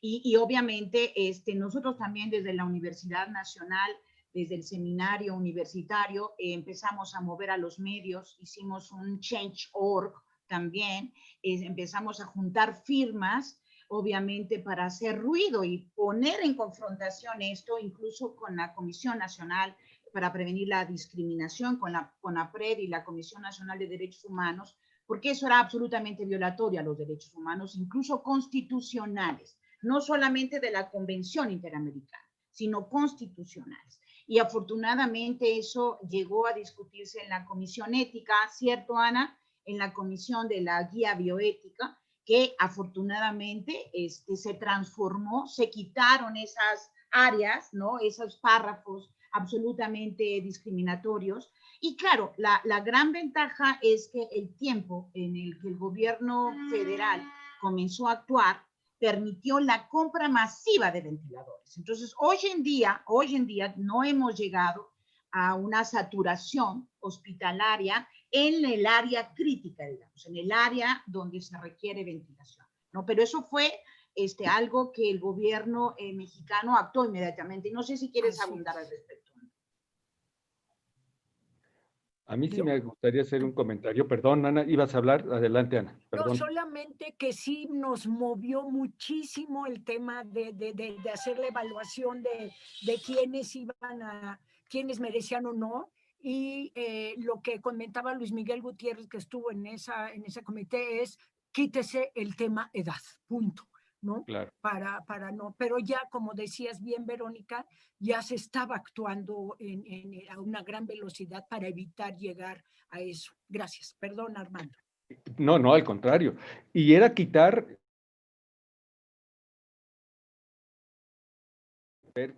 para decidir quién vivía y quién no vivía. Pero ¿cuántas personas adultas mayores, 70, 75 años, con una probabilidad de vida de 10, 15 años, etcétera, pero que siguen siendo productivos? Entonces, ¿por qué privarlos de una vida cuando había personas mucho más jóvenes, completamente improductivas? No, no, pero además no es una cuestión de productividad, Armando, es una cuestión de derechos humanos. Ah, claro. Bendito, o sea, que no sean productivos, porque también no. basta de ser productivos. A lo que me refiero, que por eso, quitar la edad no era un factor. No era un factor, que no tenía que ser un factor para decidir quién vivía y quién no moría. Es que estaba la edad como porque se considera, porque se considera que a mayor edad, menor productividad, que las personas jóvenes son las importantes porque son las que producen. El paradigma de la U invertida, ¿cierto? Así es. Entonces, Carla. Sí. Eu queria trazer que a Ana Amélia Camarano demonstrou que o Brasil perdeu em 6 meses de pandemia 1 ano de expectativa de vida. Isso. Então, a gente demora 4 anos para conseguir 1 ano a mais de expectativa de vida e nós perdemos em 6 meses o que a gente leva 4 anos para conquistar. E eu concordo com Verônica, Ana e Armando, todas as mortes de idosos que aconteceram pela pandemia também foram prematuras. Eles não teriam morrido se não tivesse havido esse contágio, né? Então, a gente tem que levar isso em consideração. Nós perdemos amigos de 70 anos que tinham uma expectativa de vida muito maior, né? Então, esse crivo etário, ele é absolutamente antiético, né? Não se discute, né? Tanto que a Sociedade Brasileira de Geriatria também se manifestou contra isso e houve uma revisão em termos desse texto, né? Mas eu acho que isso só nos faz pensar que nós temos que continuar atentos, porque sempre haverá alguém para dizer que, e daí? Estava velho, né? Totalmente, totalmente cierto esto. Bueno, pues obviamente hay muchísimos temas que nosotros tenemos que seguir discutiendo para llegar a un consenso, a una homogeneidad relativa, digamos, en lo que estamos aprendiendo. Pero yo quisiera simplemente terminar, darle la palabra ya a Peter, ¿no? Sobre esta importancia de la investigación longitudinal y con una perspectiva de curso de vida, que me parece que teóricamente no es nada más una producción de datos, sino hay que tener una perspectiva teórica importante ahí, que se refleje también en las políticas públicas y que nos permita prevenir también muchas de las facetas no saludables de etapas previas de la vida, previas a la vejez. Obviamente, ahora con esta pandemia o sindemia, bueno, pues hay muchísimos elementos importantes que tenemos que seguir acumulando e intercambiando, como son las acciones educativas, las acciones políticas, seguir y acompañar a las instituciones de largo plazo, a estas instituciones de cuidados prolongados, pero después también, y obviamente, no reducir la atención solamente digamos, en estos casos más extremos de formas de residencia, ¿no? Yo sigo pensando mucho en las residencias, obviamente familiares, también en las residencias, de pronto pienso en las prisiones, pienso en otros formatos de hogares que no hemos mencionado completamente y que me parece sumamente importante, así como tener la perspectiva intergeneracional en todo lo que vayamos a hacer, porque es una manera de replicar y reproducir estos conocimientos en otras generaciones distintas. Regresar a ver esta cuestión del hogar, de los hogares mixtos entre personas que tienen que salir a trabajar y personas que se quedan en casa, que hay un foco también importante de cuidado al interior del hogar, de cuidado ambiental, las personas solas que mencionaron muy bien, esa identificación de las personas solas y personas que viven solas, pero a lo mejor tienen redes sociales. Pero hay personas solas que no tienen redes sociales y que tampoco tienen familia. Y ya lo mencionaron también, y lo mencionó Carlos, lo mencionó Yeda, lo mencionó Ana, las personas que están en situación de calle, por ejemplo, ¿no? Las personas migrantes, ¿no? Y entonces todo eso es sumamente importante, junto con las residencias, que insisto, es la gran oportunidad para regularizar, conocer la situación, y no en ese afán persecutorio punitivo, sino un afán de acompañamiento, ¿no? Obviamente es un servicio importante en este contexto de envejecimiento y que tenemos también que ir modelando de manera diferente, no regresar a los mismos modelos de residencias tradicionales, sino cambiarlas también a fin de que puedan ser más novedosas, más accesibles, con un mayor cuidado en su atención, con modelos centrados en la persona. Y bueno, yo dejo aquí, Peter, para que tú continúes y des un cierre a partir de lo que se ha mencionado. Y obviamente recordarle a nuestro auditorio que América tiene una convención interamericana para la protección de los derechos de las personas mayores que está arriba de nuestras constituciones políticas nacionales y que pueden ser usada, y un gran instrumento que puede ser usado para orientar todas las acciones que tengan que ver con las personas mayores, pero también con el envejecimiento de nuestras poblaciones, ¿no? Y aquí cierro yo. Peter. Bueno, Verónica, muchísimas gracias por tu presidencia excelente y muchas gracias a Carla, a Yeta, y Ana y a Armando. Quiero decir una cosa que creo que estamos muy cansados, muy ocupados, muy angustiados todos. Y por un lado, me parece que tal vez en este momento veremos que tenemos un poco más de espacio para entrar en conversaciones públicas y sociales que había en el pasado. Pero no sé si ese momento, esa ventana va a quedarse abierto para mucho tiempo. También sentimos mucha angustia, mucha rabia por la falta de sensibilidad gerontóloga de las personas mayores, mucha rabia.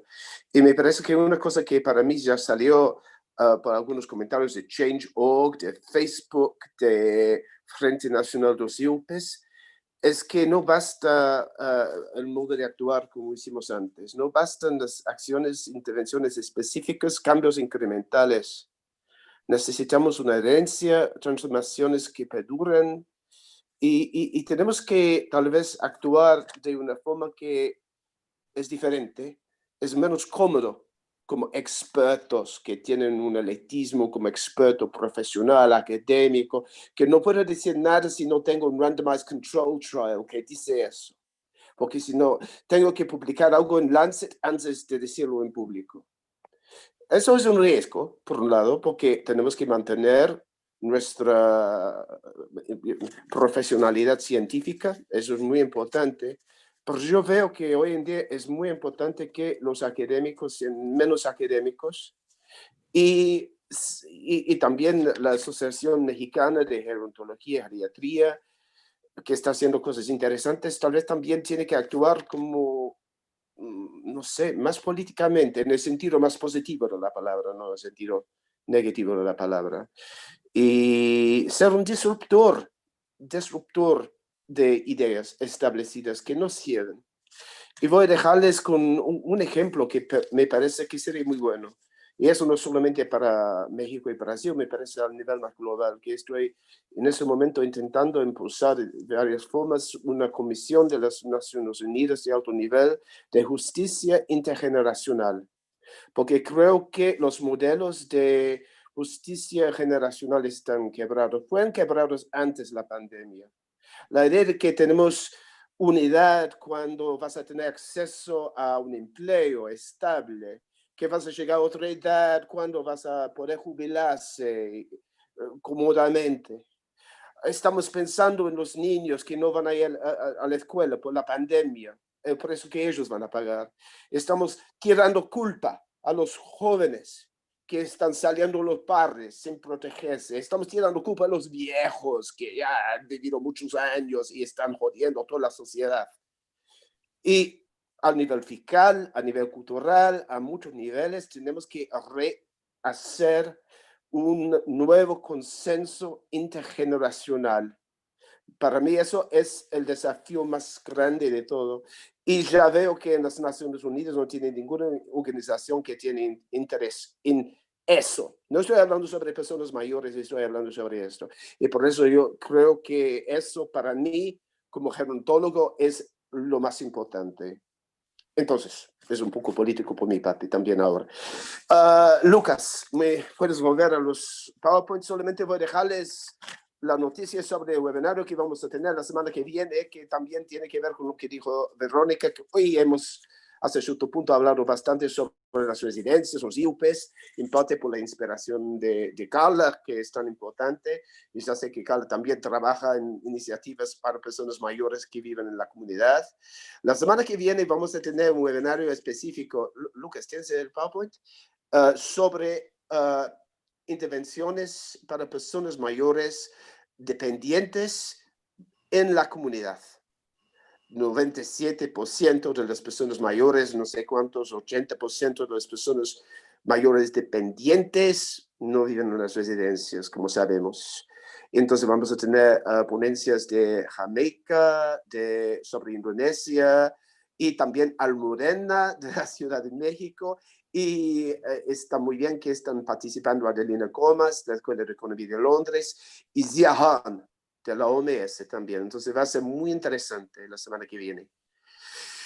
Entonces, solo me dejo decir muchas gracias de nuevo a todo el mundo, especialmente a Verónica y a los palestrantes, para todo el mundo. Fue para mí súper interesante. Tengo que ir ahora a tomar un té y procesar muchas cosas interesantes. Seguimos hablando, seguimos pensando cómo podemos hacer cosas diferentes. Muchísimas gracias a Lucas, a Thais. Gracias. Y a mis amigos. No son redes, son amigos. Y seguimos. Así es. Así es. Gracias. Muchas Y buen fin de gracias, semana. Armando, Muito Ana, obrigada. Yeda, Carla. Abrazos a Ana Amelia, por favor. Hasta allá. Y gracias, placer. Peter. Lucas, como siempre, excelente. Muchas gracias. Muchas gracias. Muchas